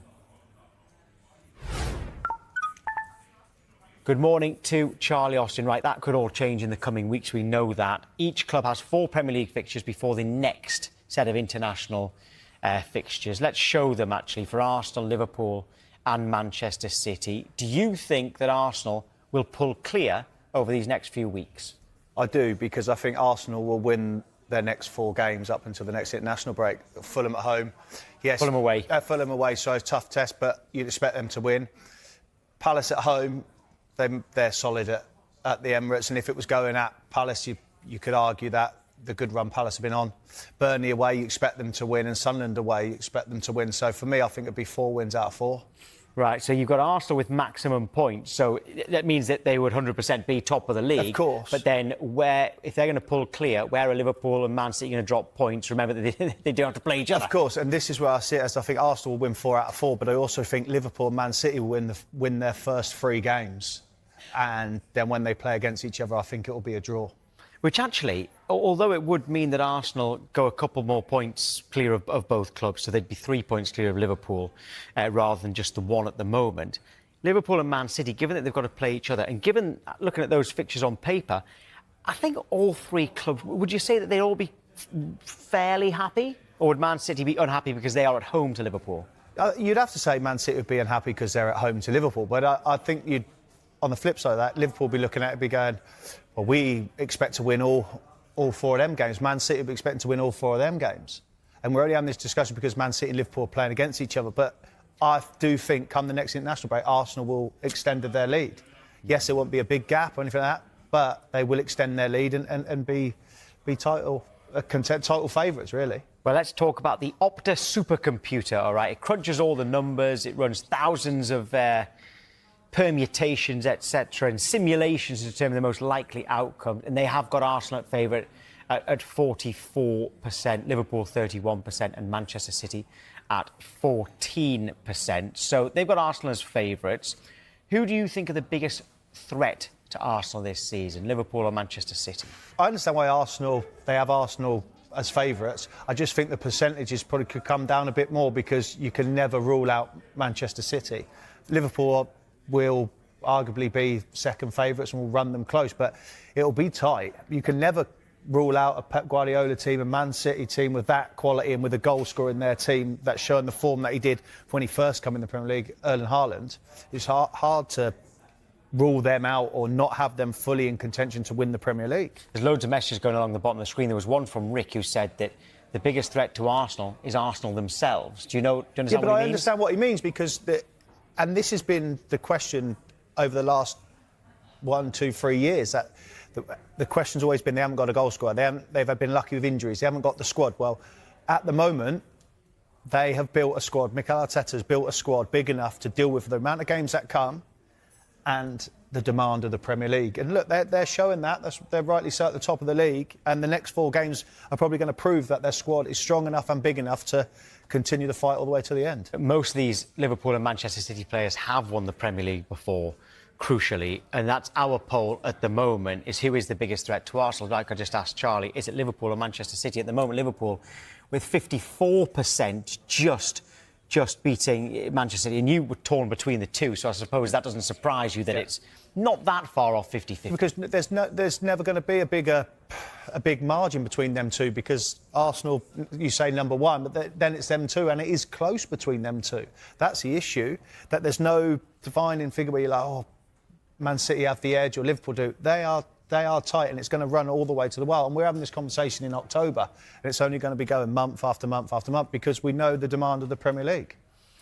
The game on Sunday, one of the Super Sunday games, is huge, because it's Liverpool against Manchester United. By the way, tomorrow, special 1 hour show from 10 o'clock here on Sky Sports FC, building up to that game. First of all, Liverpool or Manchester United, who needs the win more? I was thinking about this, who actually needs to win more, Liverpool, but I think it is down to Liverpool. Yes, they're playing at home, but this could be 3 losses on the spin in the Premier League. This hasn't happened since 2021, when there was no fans in the stadium, when they lost 4. They went through that bad home form run. But I just feel this one is so important that they get back on track. And then the flip side of that to Man United, they go there, like I said before, previously, it's a free hit for Man United. Doesn't matter how you look at it, it is a free hit, because they are not expected to win. And their manager's going to get 3 years regardless. Yeah, regardless of that. But it is a free hit to them. It is free hit to Manchester United, because nobody expects them to win or anything like that. Liverpool are expected to win. But as you know, when Liverpool play Manchester United, other than the 7-0, etc., at Anfield, it's always been a tough game. Do you think Liverpool will win, though? I expect them to win, yeah. I expect, of course, you have to say the kind of games that Manchester United... Of course, they turn up... spanner in the works, because they have nothing to lose, though, Tom. This is the thing. Manchester United going there, all going to play there. So it is a free hit. Liverpool are expected to win. Nobody's expecting Manchester United to win or get anything out of the game. So they can go there, roll their sleeves up and have a go. And if they lose, oh, well, we was expected to. Or we can cause an upset, get a draw. Harry Maguire doesn't miss from close range last year. They win 3-2. All right, well, Sky Sports have partnered with Finalysis, an app where passionate fans share their opinions on their club. If you want to represent your club, you can, if you scan that QR code or visit the Sky Sports app for more details. Now, we are going to be getting the Arsenal perspective at 11 a.m. But right now, we can speak live to Liverpool fan Conor Ray and Manchester City supporter Matthew Kerr. Good morning to both of you. Conor, we will start with you because Liverpool are higher up in the table, so it's only fair. Do you see Arsenal extending their lead before the next international break? Yeah, I think the run of fixtures they've got for the next 4 Premier League games are they're definitely more favourable than Liverpool or City. So I'm with Charlie on that one. I'd be surprised if they didn't take maximum points from them. I think if they're not going to, I think it'll be the game at the weekend against Fulham where they potentially drop points. I would say for Arsenal though, I think that the thing that keeps me optimistic at the moment, and I don't know if Matthew feels the same, but it's the way Arsenal are playing at the moment that keeps me optimistic. People kept saying about Liverpool that the way we were playing was unsustainable, and I've got the same view on the way Arsenal are sort of reliant on set pieces and kind of scraping 1-0 wins or low scoring wins in Premier League games at the moment as well. Yeah, what do you think, Matthew? I mean, just to remind you of Arsenal's fixtures, because you'll know your own off the top of your head, but Fulham away, Crystal Palace at home, Burnley away and Sunderland away are their league games between now and the next international break. Yeah, I mean, I can't see them dropping points in that run there. You know, for me, they've been the strongest team so far this season. Obviously, like the Liverpool fans said, they've not been overly convincing. But they've got the job done, and a couple of their new guys have come in and hit the ground running, and that always helps the team. But yeah, it's across the length of the season. I just can't see them keeping it up.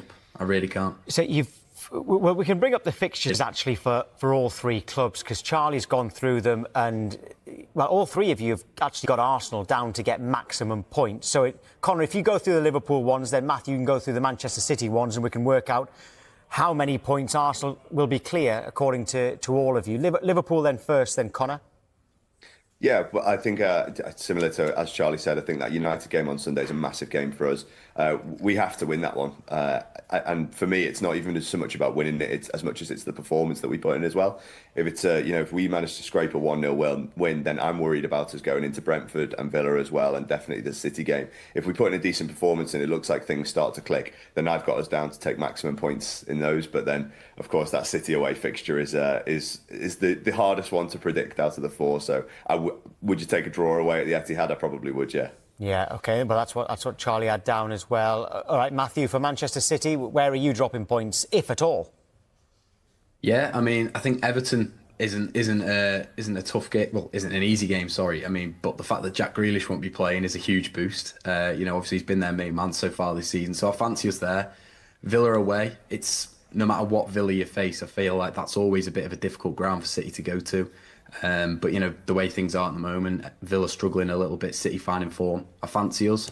Bournemouth, obviously we've talked in length about them in the past. Semenyo's on fire at the moment. Not going to be easy as well, but obviously Liverpool's the big test. Yeah, I'd probably take a draw as well, in fairness. But you never know in these games if come by then, if Liverpool dropped a few points and it's carried on the way it was just before the international break, I fancy us. But Matthew, who's going to be fit by then? And on the standout of that, and out of all the fixtures, you're playing 3 home games. You've got 3 home games, and then obviously you go to Villa Park, and it depends, obviously, the form Liverpool are in coming into that game. But I think it's from the City side of it, they'll be looking at we're going for 4 wins. We're going to win our home games. That's what we've done for years on years, and built winning teams. And then we'll go to Villa Park. Yes, as you say, it doesn't matter what team you play against Villa, but you're expected to win, aren't you? That's a scenario. It's just for me now, I think when it comes to after these 4 games, Arsenal will have gone a little bit further ahead because of the way the fixtures fall. But as we both sit there, Liverpool fan, Man City fan, even Arsenal fans will speak to them later, all 4 of you be thinking, do you know what, we're going to take us maximum points, and then it's only because Liverpool City are playing at the end where it's like, oh, this could be a draw. But ultimately, City are expected to win because they're at home. Yeah, no, definitely. I mean, if it was at Anfield, I'm sure it'd be the same for Liverpool, you know.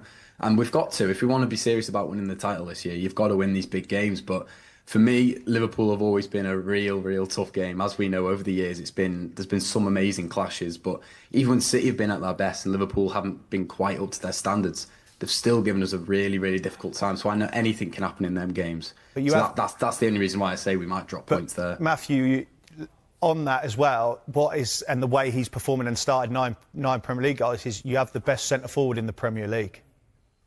Yeah, very true. And I mean, he's a threat to anyone. But for me, that's if Haaland's fit by that point. I'm not saying he might get injured, but we've been very reliant on Haaland's goals. I think our second top goal scorer in the league is Esteve, who's Burnley's centre half with 2 goals against us. Matthew, that's nothing new to Man City fans or people watching Man City over the years, because that's what you brought him in for, right? The main man, the goal getter. He's the one that breaks all the records for Man City. It's no surprise when Man City are flying, Erling Haaland's flying.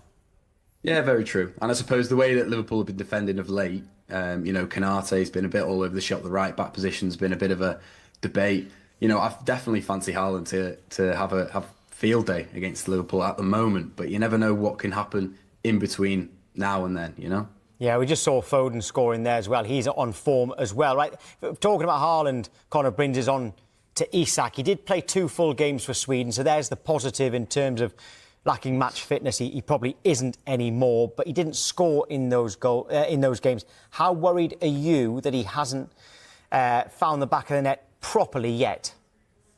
I'm not yet, I've got to be honest. I think we've seen, even in the games he played before the international break for us, we saw glimpses of him looking sharper game on game, creating chances and taking chances himself that certainly looked more likely to make stuff happen. I think it's going to click for him soon. I think the United game at the weekend, with the way United are defending, especially with that high line that Amram loves playing, I think there's a chance for him to have a bit of a field day against that United defence.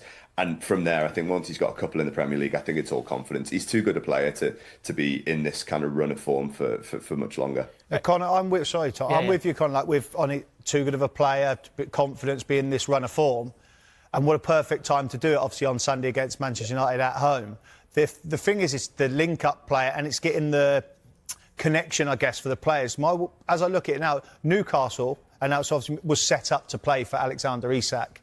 He's got to evolve now and remember that the whole team is not set up to play for Alexander Isak, because majority of the time Liverpool get the ball, the go-to man is Mo Salah.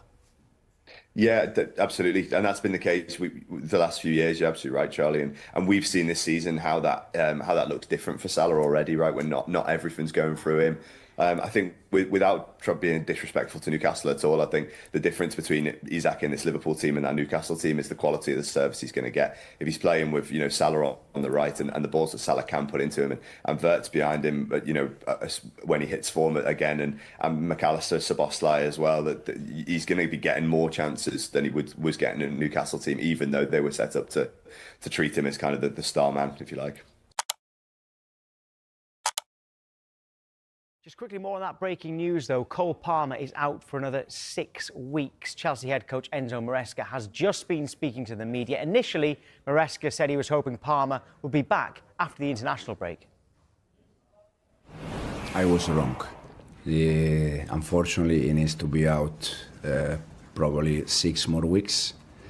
So, yeah, this is the update. When I spoke to you a few weeks ago, you said he wouldn't require any sort of surgery. Is that still the case? Yes, absolutely. We try just to protect Cole as much as we can. And the most important thing is that when he comes back, he's fully fit. And are you confident that that extra period of rest, that you've got to the bottom of what the problem is? Because obviously you don't want to be here in 6 weeks' time saying that you're wrong again. Are you confident that will do the trick this time? Yeah, but unfortunately the medical staff, they are no magician. You never know that. Probably you need 6 weeks. We hope that 6 weeks they are enough, but it's a problem that we need to see step by step, week after week. But for sure, it's going to be okay.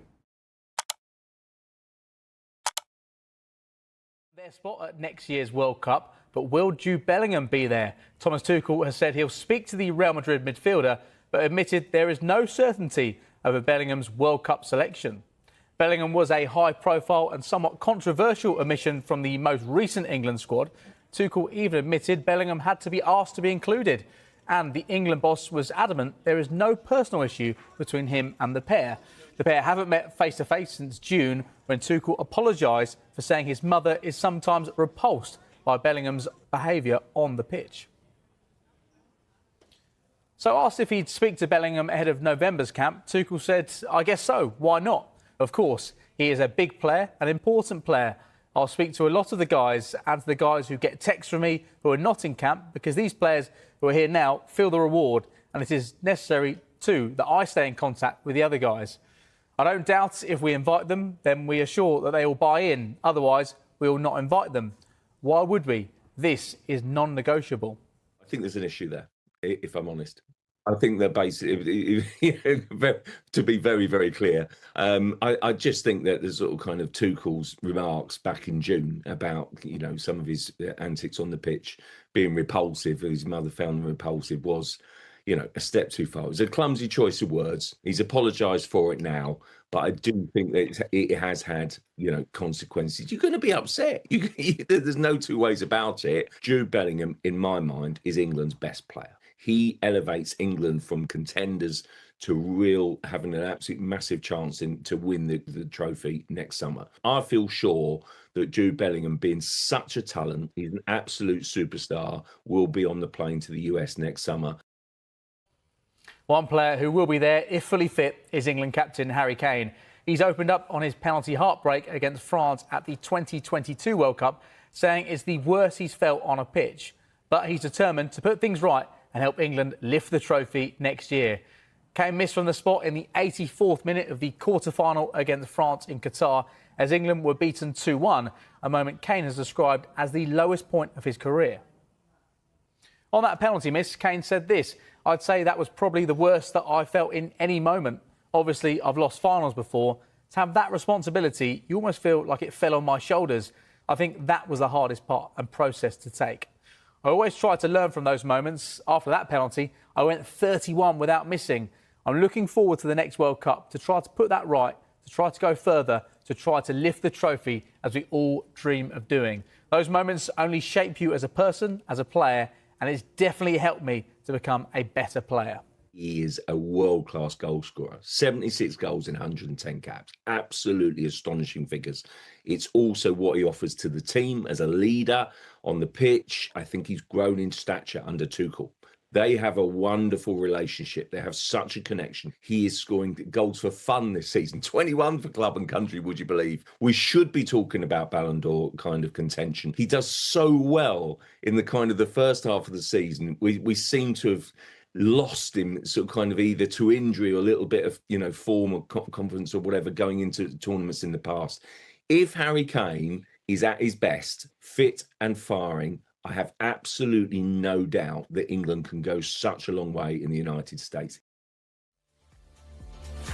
Well, you can see Harry Kane in action this weekend in Der Klassiker as Bayern Munich take on Borussia Dortmund. Coverage begins at 5:20 on.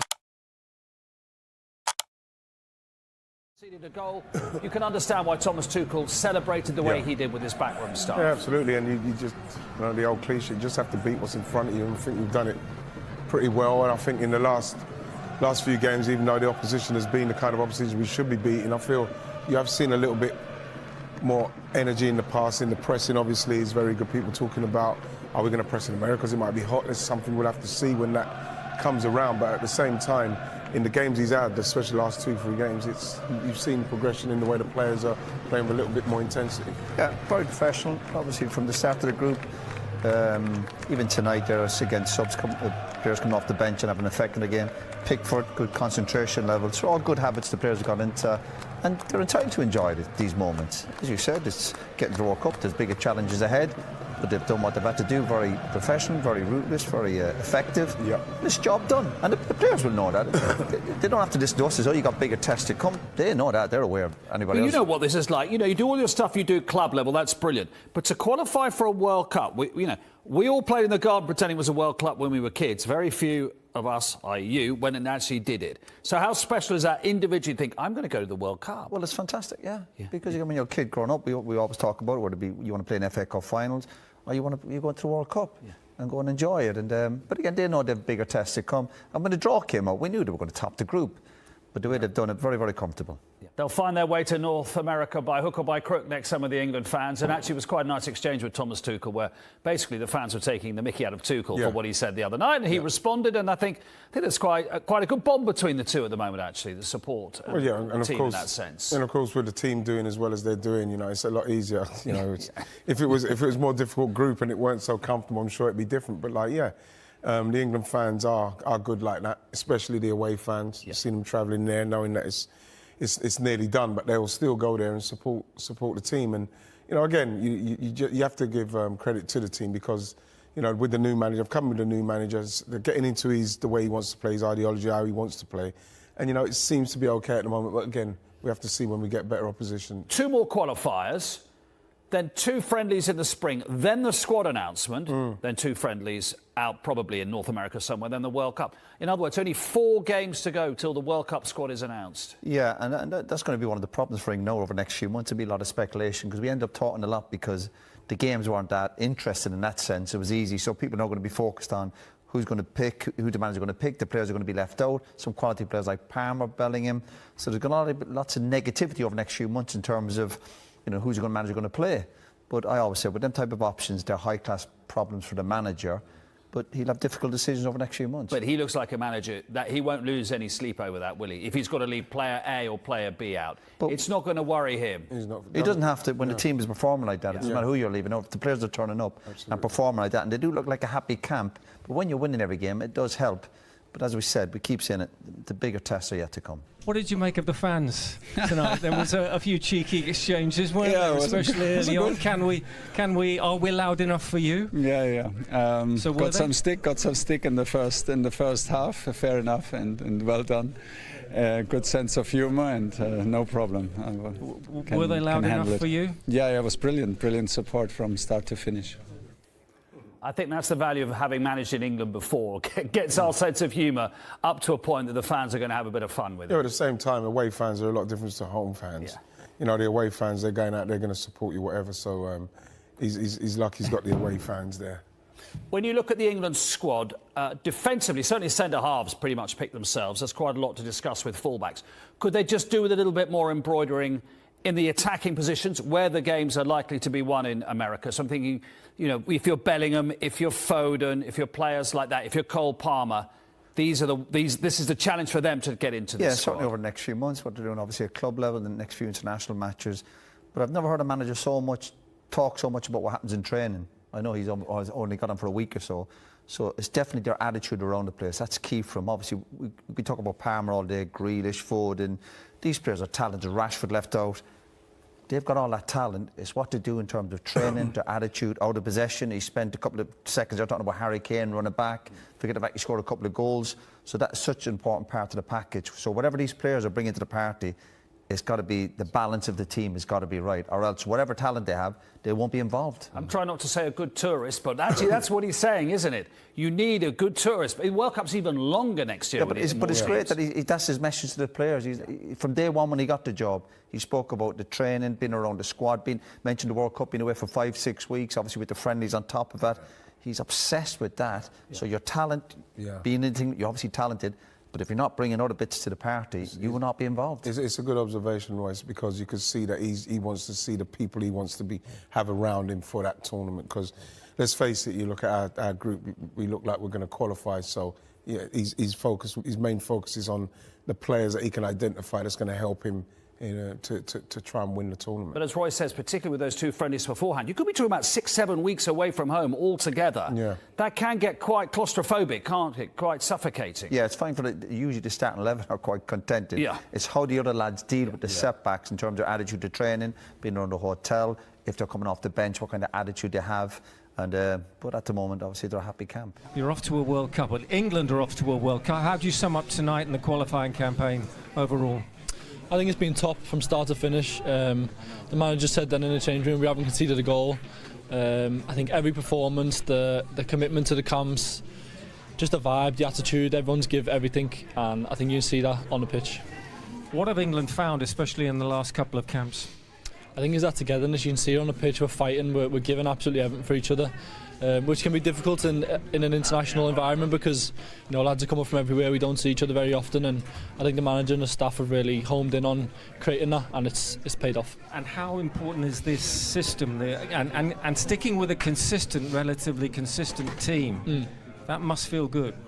Yeah, I think it feels good because it gives the lads some chemistry and some familiarity with each other. We know sort of what each other's going to do when we get the ball, and I think that obviously always helps, especially attacking wise.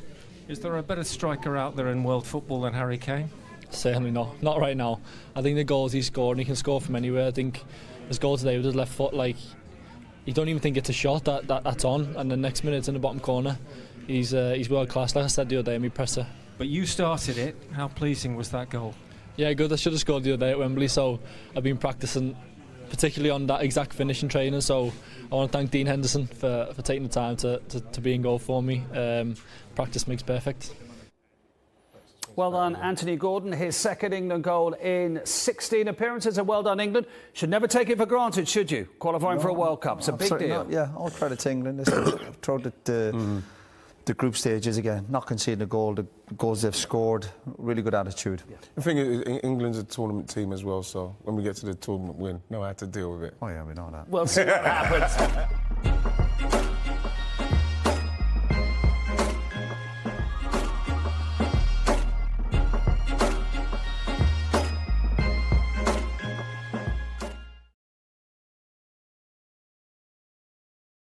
England are heading to next summer's World Cup finals. They've qualified with 2 games to spare after demolishing Latvia 5-0 in Riga. They can now plan for their campaign in the USA, Canada and Mexico. Captain Harry Kane led the way on his return to the team, and it's yet another clean sheet for Jordan Pickford as his record run of shutouts continues. Anthony Gordon put England ahead against the side ranked 137th in the world before 2 goals from Kane before the break made things even more comfortable for Thomas Tuchel's side in a match that they dominated. An own goal added to Latvia's woes in the second half, and Barry Eze came off the bench to make it 5-0 late on, so England are going to their 8th successive World Cup. It was another night of breaking records for Captain Harry Kane. His double means that he has scored more than 1 goal in a match for England for the 13th time. It's a new record for the nation, surpassing Nat Lofthouse's 12. 6 wins from 6 for England in their qualifying campaign, 18 points, 18 goals scored and none conceded. They wrap up their group next month with a match against Serbia at Wembley before a trip to Albania.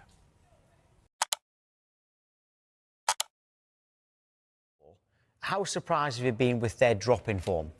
Yeah, I mean, obviously people that know me know how much I love Man United, but I love football. I love players like Mo Salah, a lot of the clubs I like Van Dijk, you know, individually. But I think, you know, no winning 3 for them now, and it was a real turning point. I did the game at Selhurst Park against Crystal Palace, and there were some decisions that Arne Slot made in that game. At half-time, he took off Conor Bradley. Szoboszlai went out to right back in that position, and then about 20 minutes into the game, he brought Frimpong on and then put Szoboszlai back into the midfield.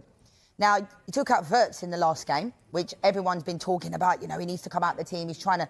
But it's almost like, does he know his best team this year? Does he have too many options? Cody Gakpo, I think, has been good since coming off the bench. Isak hasn't really got going yet fully. But I think, you know, you look at this Liverpool squad, they're quality. But players like McAllister are not having their best season. Mo Salah. You know, I was one of those people last year that was like, give Mo Salah whatever he wants. Give him a 10-year contract. I love Mo Salah. What a player he is. But he isn't performing this year. And it's like one of those things where you don't think, oh, you know, someone's got a new contract. You know, Mesut Ozil used to do it all the time at Arsenal. He'd get, you know, contract would be up for negotiations and have a form of their life and then they drop off. I don't think Mo Salah is in that same boat. And there are some players who don't drop, and I understand. But the game against Crystal Palace that I was at, I was like, oh, Mo Salah's not even trying to get into this game. Doesn't really fancy it. Going up against Tyreek Mitchell, you know, Mark Gahey in that position. So, I don't know. Liverpool are still in second. You know, they're still, for me, like, title contenders, obviously, but it hasn't been great of late. But I think Arne Slot's a top manager, winning the league in his first year at Liverpool. That does help. But yeah, I have no doubt that they'll find their way because they have top players. But trying to fit certain players in certain areas, Kerkez, I think, has been poor since coming from Bournemouth. I think he's been really poor. And I think making those decisions to play those players and benching certain... Konate isn't having a great season. So there's a lot of out-of-form players. And that's what I see right now. But I don't think it's like, you know, a crisis or anything like that. Well, let's get to a Liverpool fan then and get their views on this, because Sky Sports have partnered with Analysis, an app where passionate fans share their opinions on their club. If you want to represent your club, scan that QR code or visit the Sky Sports app for more details. Let's speak to Liverpool supporter Peter Bolston. Now, Peter, good to see you again. Let's look ahead, first of all, to Sunday's game, because it's worth looking forward to a few days in advance, because it's a massive one. Good time or bad time to face them? Well, I think she just outlined it's a very good time to play Liverpool, but I think it's a very good time to play Man United. They're a mess at the moment, and Liverpool, it's a big name, isn't it, to go and beat? And if we take advantage of that, they're a bit like an old heavyweight on the last legs. Liverpool win on Sunday, it puts that confidence and rhythm back into the team, and I fully expect them to do that. Yeah, I mean, as much as I'm a United fan, I still think Liverpool will beat us. I'm still worried about Liverpool. Like, we are poor. There's no denying that, but I still feel like Liverpool are far, like, on a completely different level. I mean, it's a massive rivalry. We never really like going to Anfield, apart from years ago when John O'Shea scored the winner there. But other than that, we don't have great luck there. So I'm not feeling good about the weekend, from a United perspective. Yeah, Peter, do you see the same gap as Leanne's saying now between the two clubs? Yeah, it's catastrophic, the gap. It's a massive chasm. Liverpool are light years ahead of Man United. They shouldn't even be in the same conversation. I think it's just that historical names now that is the reason why Man United couldn't even envisage getting in the top 5 for the Champions League, never mind being in the same conversation as Liverpool. Have you got any question marks at the moment over Arne Slot? I'm certainly not saying to replace Arne Slot, but have you got some questions for him right now? I think for what he's done and he's come in, he's been an absolute class act since the beginning of last season. He's won the Premier League in his first season. Not many managers do that. How he handled the contract saga last season was great. What he'd done over the summer and how he was so dignified and how he handled everything in that horrible situation has been fantastic. I think just a nitpick a little bit this season. I do agree that he has changed a lot of in-game decisions. So I know that we've brought in a lot of players in the summer and you have to make changes, but it's his in-game decision-making which has sort of baffled me a little bit against Chelsea. We changed 3 of the back 4 in that game, and I don't really think you should be doing that, despite yellow cards or not. If you can't trust the footballer to not get a second yellow card, then he shouldn't be playing on the pitch in the first instance, because it's not the first time he's taken a fullback off the season after getting booked. We've talked a lot about how much money Liverpool spent, and we've also talked about, you offset some of that with a lot of sales as well. But Alexander Isak, a huge signing. It hasn't worked out just yet. Are you worried about that in any way? And if not, how long will it take for him to properly get up to speed? Because you've signed him to score the goals to win you the title. Absolutely no worry whatsoever. I think there's a lot of the narratives coming from a lot of Newcastle fans online, and there's a certain reporter in the North East who was very upset over the summer. So that narrative that Alexander Isak is failing is beyond me. So I think he's got 1 goal in 9 games with club and country. Yes. Sweden are not very good. Let's put that right. And Liverpool haven't been very good since he's come into the side. He's just finding fitness. He's just played 2 back-to-back 90 minutes. So I will be judging Alexander Isak over the coming weeks. And Liverpool fans are notoriously supportive and they love the number 9s. I fully expect them to show the real Alexander Isak over the coming weeks. Can I just say, Tom, as well, is it a concern for you that there's so many kind of out-of-form players? Because obviously I've no doubt individually you have fantastic players, but there's a lot of players that kind of haven't been at it this year. You know, look at Mo Salah, McAllister. A lot of people are saying Mo Salah should be dropped. A lot of fans are saying he shouldn't. What's your take on that? Yeah, it is a bit of a concern, but it's very disjointed. So when we've brought players into the team, and we've changed 4 or 5 players of the actual starting outfield 10. So it's disjointed all over the pitch. So if you think about Mohamed Salah, he hasn't got Trent Alexander-Arnold behind him. Szoboszlai was on that right-hand side as well. So he hasn't had that connection. On the left-hand side, you said, Keargay, so he's new on that left-hand side. McAllister's not been playing well. But then your left-hand side, you're missing Luis Diaz. So there's lots of balance issues which need to be rectified. But yeah, it is a little bit of a concern. But when people say about dropping Mo Salah, who are we putting in, by the way? Because there isn't no one to put there. So I really don't understand anyone who says, let's drop him. Because, again, who are we putting in? Yeah, I wouldn't be dropping him. But is that an issue, though? Because over the summer, everybody said Liverpool were 1 short at centre-back, all right? And Konaté's form's been poor, so that's maybe been proved right. But right-back, you've been putting Szoboszlai there, even though that didn't look like it was going to be a weak area, because you've got Conor Bradley and you've got Frimpong as well. But now, with this question mark over Mo Salah, with his current form, is that another area where maybe you didn't look at enough? Because you've got versatile players who can play there, but you haven't got a natural right winger other than Salah. Well, we are 1 senior forward short from last season. It's as simple as that. And a lot of the general public were talking about where the Liverpool player is going to fit in. And now we're saying we're realising we are 1 short. So, yeah, possibly. But I also think when Liverpool don't play well, Mohamed Salah automatically gets the blame. Everyone looks at him. And if you look at him carefully, he's normally got 2 players on him, if not 3 players on him. What he needs now is for the rest of the players to stand up a little bit, because I don't think his form is absolutely critical to Liverpool's form at the moment. I think the biggest problem we've got is in midfield. You talk about the right-back position. I think that's a bit of a concern for me when I look back in the summer stylistically. We've signed Frimpong, who can't pass the ball out to the back 4. And you've got Conor Bradley, who's a phenomenal talent, potentially, who again is a different type of player than Trent Alexander-Arnold. And I think that's why he's put Szoboszlai there, just to distribute the ball, just to get it out of the back 4. Because Konaté obviously can't do it. And Van Dijk, there's always a man on him. So that ball, that outlet that we're missing from Trent is why Szoboszlai's been playing there. Well, obviously Mark Gahey as well. Yeah, they did try. They tried to get Mark Gahey, and sadly for Liverpool, happily for Crystal Palace, didn't happen on deadline day. Right, Peter, come on then.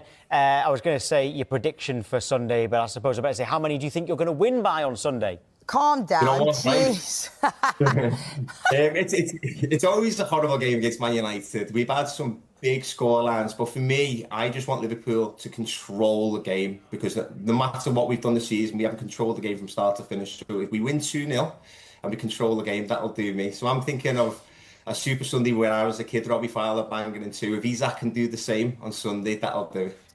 Yeah, I think when a 2-0 win, will do, it's a sign of a club that's actually doing very, very well. We want Ambulance to stay in the job. Oh, you calm down, jeez.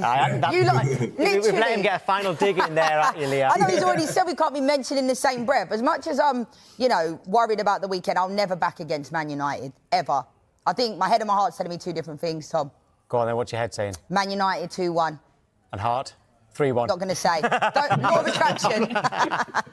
Right, OK. Peter, great to speak to you. Thank you. Thank you. Cheers.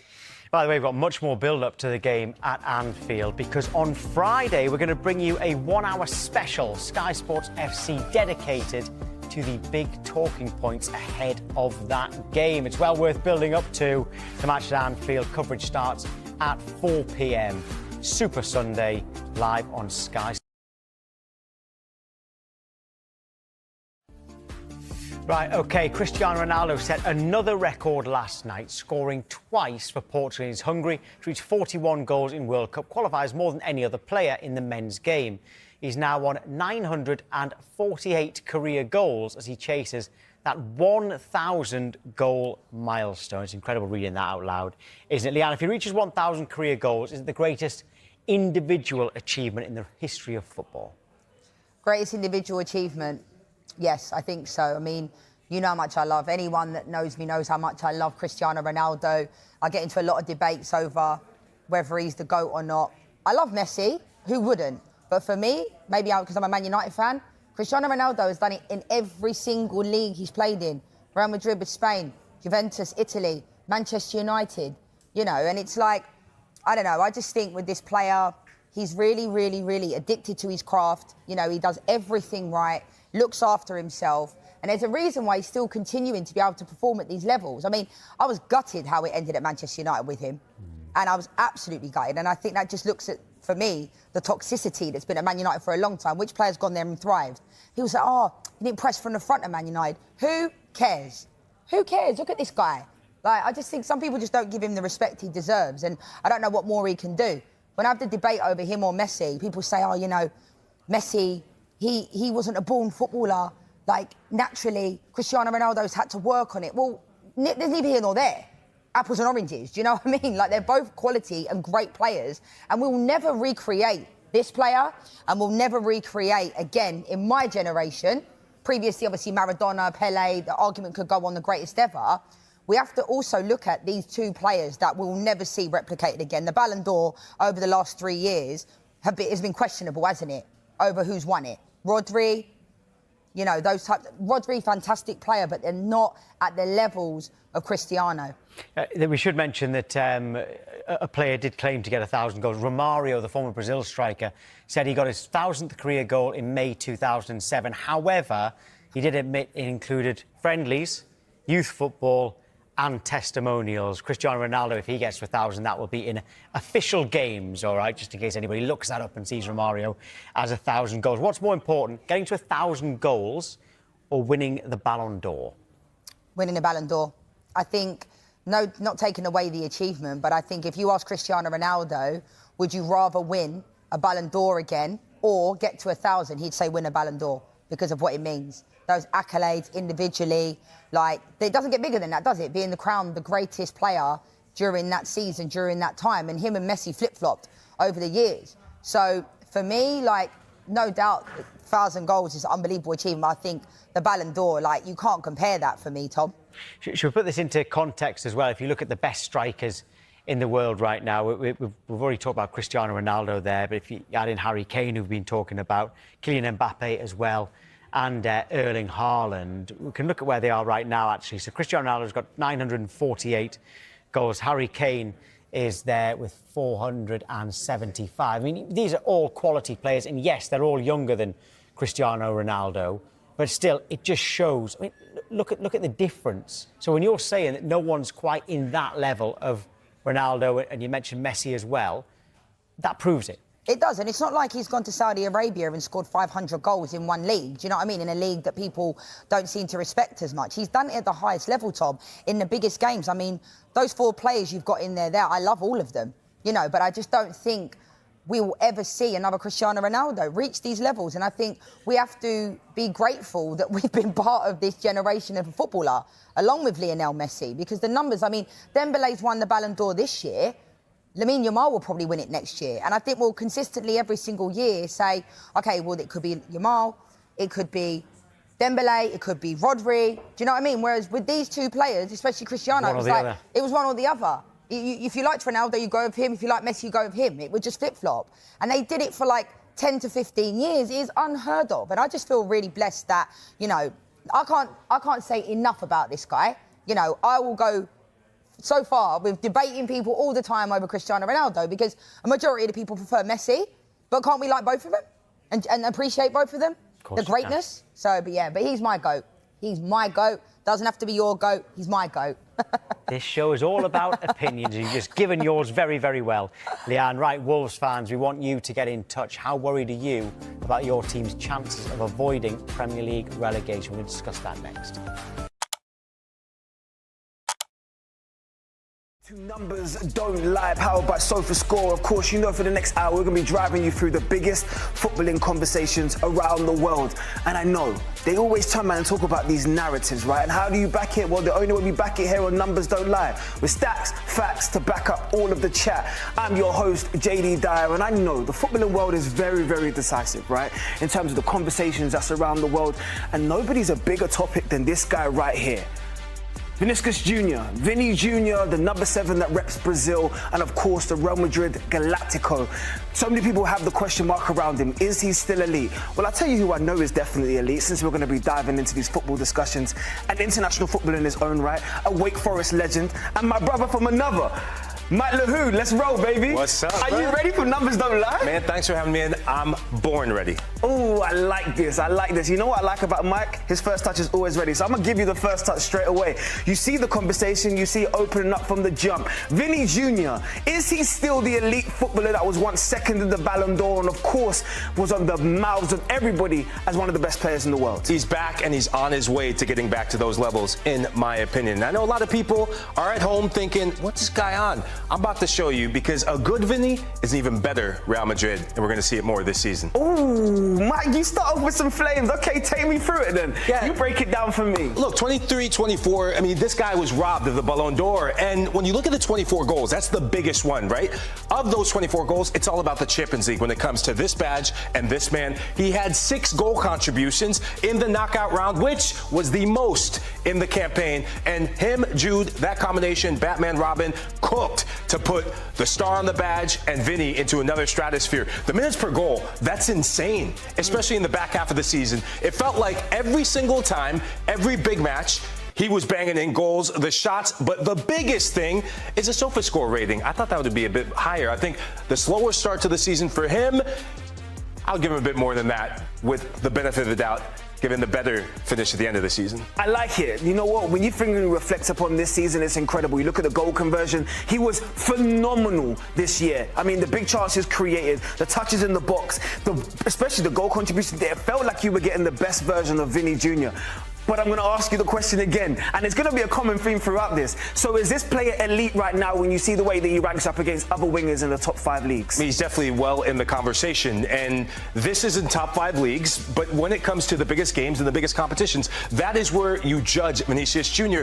The big thing that sticks out to me is when Vinny Jr. has the most touches in the box on his team, that is when you get the most out of him. Him going 1v1, dribbling at players, that was a big reason why Real Madrid had success, was Jude would play him into space, and then it was the Vinny show. He was playing centrally at different times, but when he gets in that left pocket of space, the left channel, that's when he cooks and good things happen. You know what? You said something at the top of this show. You said he was robbed of a Ballon d'Or, right? So I want to compare those numbers. That year where he, of course, made the infamous tweet, which we need to turn around and say, and you know what's so funny? I love this. Auto translated from Portuguese. So he can't claim that it wasn't me. I didn't say this was taken out of context. It's only 2 sentences. But when you look back on this tweet, how do you reflect on the way Vinny Jr. astounded himself to the world and said that he was going to come back in terms of his redemption tour? There's a few times in your life when you want to go Control, Alt, Delete, Delete, Delete. And look, I think that after that tweet, he didn't do 10 times better. He got 10 times worse. Because when you look at the numbers, and the numbers never lie in football, it really shows prior to that Ballon d'Or tweet,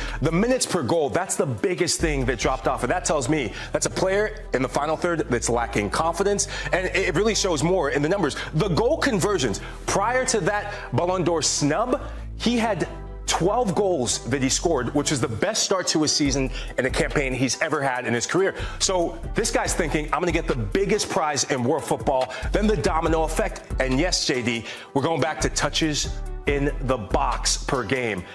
Less touches, worse Vinny. Less touches, worse Vinny. Okay, so now I'm going to bring it back down because I want to make sure Lahu gets his moment in the focus. So looking at today, looking at these numbers, looking at the start of this season, is Vinny Jr., looking at the first 10 games, is he still elite in your mind, Mike? He still is, man. He still is. Mind you, the big caveat that you have to think about is he's had to change how he plays, right? Him getting back some goals tells me that a player that's had to come off the bench and still answer his manager, new manager at that, and Xabi Alonso, he's still got the character that we've seen 2 seasons ago that we didn't see enough of last season. And the goal conversions, that is back to that elite level when he was in the Ballon d'Or conversation. So you get those things back to the form that you had, that tells me that you're with the E word, elite in high company. And he has some work to still to do, right? Lamine Yamal, other players in that winger position, they're taking that baton and running with it.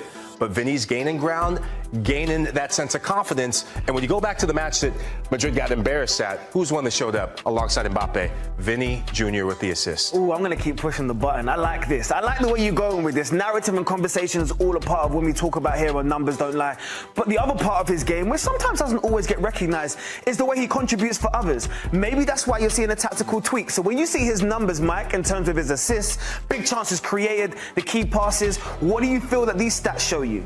It shows me that it's a Vinny Jr. that's realizing that there's other players on the pitch apart from him. It's a player that's had to adapt, and it's either adapt or ship out when you play for his team. And the assists is mind-boggling because when he was in the Ballon d'Or conversation, it was Vinny's job to score goals. Life after Karim Benzema was life with Vinny, and it produced one of the best moments at Wembley for the team, right? And when you go to last season, a lot of these assists came at the start of the season, which also came with the goals. Now we go to big chances created. That's something that was slept on. And I think that conversation between him and the likes of Kylian Mbappe, it really impressed me with the key passes in the final third, right? This is the best thing I've seen from Vinny, is that he's not just a goal scorer, he's also a creator, and that's the best in terms of key passes per game that we're seeing out of Vinny, and that's why we're getting back to the best Vinny. Oh, I like this. Okay, so I'm going to ask you if we can switch gears real quick, right? Because when you're talking about Vinicius Jr., as he's already announced for himself, he wants to be in the elite company. He wants to turn around and say times 10 of what he did in that Ballon d'Or year. So unfortunately, when you're one of the elites and the best, it isn't just about what you do for your club, but it's also important what you do for your country. And no shirt holds heavier weight in world football than this one. The gold and green, of course, of Brazil. Now, I want to discuss in terms of where he is, because we're not sitting here saying Vinny's not an incredible player. We already know Vinny's an incredible player. But when you put yourself into the elite company, these are the areas that I need to see you making an impact, especially in the final third. What's most interesting, and I know the nerds at home straight away thought of it, these are both under Ancelotti systems. This is the Real Madrid team. Of course, Vinny thrived and shone in for so many years. And of course, the head coach of Brazil, as we now know, is Ancelotti. Hence why you might be seeing a resurgence. But the question was again, is he elite? And I have to hurt some people's hearts. And Brazilians, please don't come for me online. But right now, I have to consider that maybe Vinny is not elite. And the only reason why I say so is because when I see you in these action areas here, it tells me that you are impacting the game. You're in the final third. You want to be, of course, doing everything that my brother was saying. Turning, driving, creating chances, committing players. But are you doing it with the conversion rate of the elites, as we said, right? Your Lamine Yamals, the players at the top end. And again, this is incredible. There is no two ways about it. Since June 2021, this guy has been sensational. The conversion rates, the minutes per goal, the sofa score rating all speak for themselves. But then I bring you over to here, my friends. And this is where your value and your currency is really going to be tested. 29 games in a Brazil shirt, 6 goals? What are we, over 300 minutes per goal? We're now creeping into a conversation where we start talking about the other question marks around Vinny. The inconsistency when he has to wear the heavy shirts. When the responsibility is on you to be the best player on your team, to lead your team to the promised land. Oh, this is going to be an interesting 2026 for Vinicius Jr. because you can see the difference in a Real Madrid shirt and you can see the difference in a Brazil shirt. And I think it's starting to show. But one thing I will say, though, is Mike, you spoke about it. I want to see touches in the box. This is what I'm talking about. We want to see touches in the box. And if you're not going to see touches in the box, unfortunately, you can't impact the game that we want to be seeing it. I'm now putting you in the conversation with the elite players in world football. And when you're not in those conversations and you're not doing what you need to be doing, I don't necessarily think that you can turn around and say that Vinny is elite. This is under Carlo Ancelotti, though. Before, we can already see the 39 games, of course, the 400 minutes, shots per goal speak for themselves, the big chance created, and the touches in the box. Now, under Carlo Ancelotti, who is a world-class manager. Let's not get that confused. The Don seems to get the best out of the players with the highest ego. He seems to be doing what he needs to be doing again. So are we starting to unravel back to Ballon d'Or Vinny Jr.? Are we starting to see all of the ducks aligning at the right time? Big chances, conversions, the touches in the box are massive, massive highlight points. And when we start identifying these things, Mike, I'm going to bring you back to the same question again. Is Vinny Jr. elite? He's on his way again. And I'm going to say this, that we saw in that graphic before. The number 10 is the heaviest shirt you can wear, maybe next to the number 10 of Argentina in world football at the international level.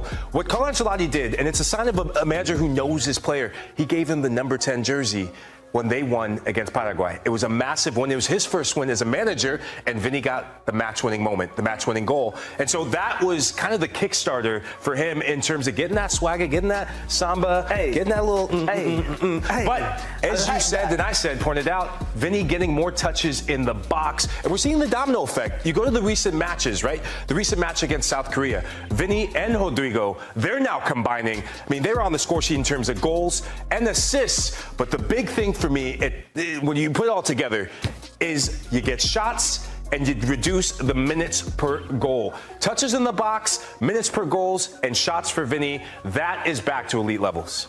I'm just going to put it one more time, right? Because I know the Brazilians are going to come for us in the comments. So we encourage it. Bring it on. We want to hear from you because the question mark still remains. Is Vinicius Jr.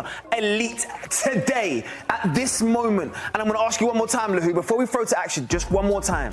Your answer to this question, so the people know where you stand. I stand on it. I stand on this. You always say I stand on business. I stand on this. Vinny is still elite, and he's going to show it because there's a big match coming up after the national break. El Clasico, he's going to stomp on Barcelona with the high line. Oh my gosh, he's kissing some big statements. We want to hear from you. You in the comments, please let us know in terms of whether or not you want to join the discussion. Is Vinicius Jr. still elite? And talking about players that I know are top of discussions all the time, we talk about world-class strikers. Oof, Victor Osimhen does nothing but score goals. But why didn't he get picked up for any team in England? We discuss next on Numbers Don't Lie. Arsenal haven't won the league since you were playing, and I know I don't want to rub it in, but as you were saying just then, it's been a little while. Is this the season for Arsenal? No, they have the elements to win the season this time. To win I hope that things continue to go well. Last season they had a lot of problems on injuries. This time they have like a stronger squad. I may say that. And I hope things keep going well. We know how tough it is, you know. It's still a long way to go, but it's important in every game they keep doing the right job. You mentioned that stronger squad. That is the depth. Is the depth to Mikel Arteta's squad this season key to getting it over the line? I hope it works. I hope it works well. The good thing is that when I looked at the games and looked at the players who came on, they look so comfortable in the team. You know, when they play, they start, and when they come as a sub. This is great for the manager because he got options. You know, he got the confidence that the player he signed are okay. They are not feeling the impact of the move. They need so much time to adapt. This helps a lot, and we have seen, you know, there's some impact in some of the games already.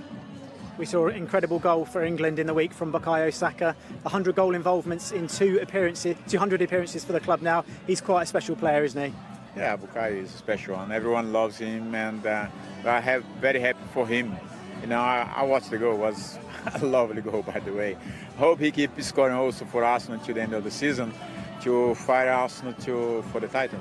Talking about lovely goals, Martin Zubimendi is another new recruit. An incredible goal a few weeks ago against Nottingham Forest. How important can he be for Arsenal, whether it's starting or off the bench? Oh, he has shown already now his ability, the impact he can give to the team, the contribution. Yeah, he showed quality. This is important. I guess, for Mikel, when him and the club make the decision to sign a player, when they come and deliver straight away, this is always a positive aspect for them. And yeah, he got quality. To Arsenal lost Thomas Partey, another quality player, and they brought Zubimendi to replace him, and he's done a great job. Hope he can give so much more for the club and help them to achieve what they want. When you won the title with Arsenal, iconic partnerships were the key. There's a great partnership at the centre-back position for Arsenal this season. What do you make of William Saliba and Gabriel's partnership? It's very important to have like the backbone. As they are playing together for quite a long time now. More experience, became leaders in the team. It's so important to have them on the field, because give to everyone the confidence that at the back they are going to do the right things, and everyone will be protected. This is what we want. But then we have, like, apart from them, we have the spine. Have the guys in the middle, Declan, Zubimendi when he's playing, old Martin, and the guys up front. I think it's a teamwork, and we have to rely on everybody, especially. Doesn't matter who play. I think what makes the difference for them from now on, from the beginning until the end of the season, is when you look on the side and the trust in the play you have on your team. Well, we look forward to seeing how Arsenal's season pans out. We also look forward to seeing you play tonight. We'll have plenty more from Worthing. Kick-off here is at 6 p.m.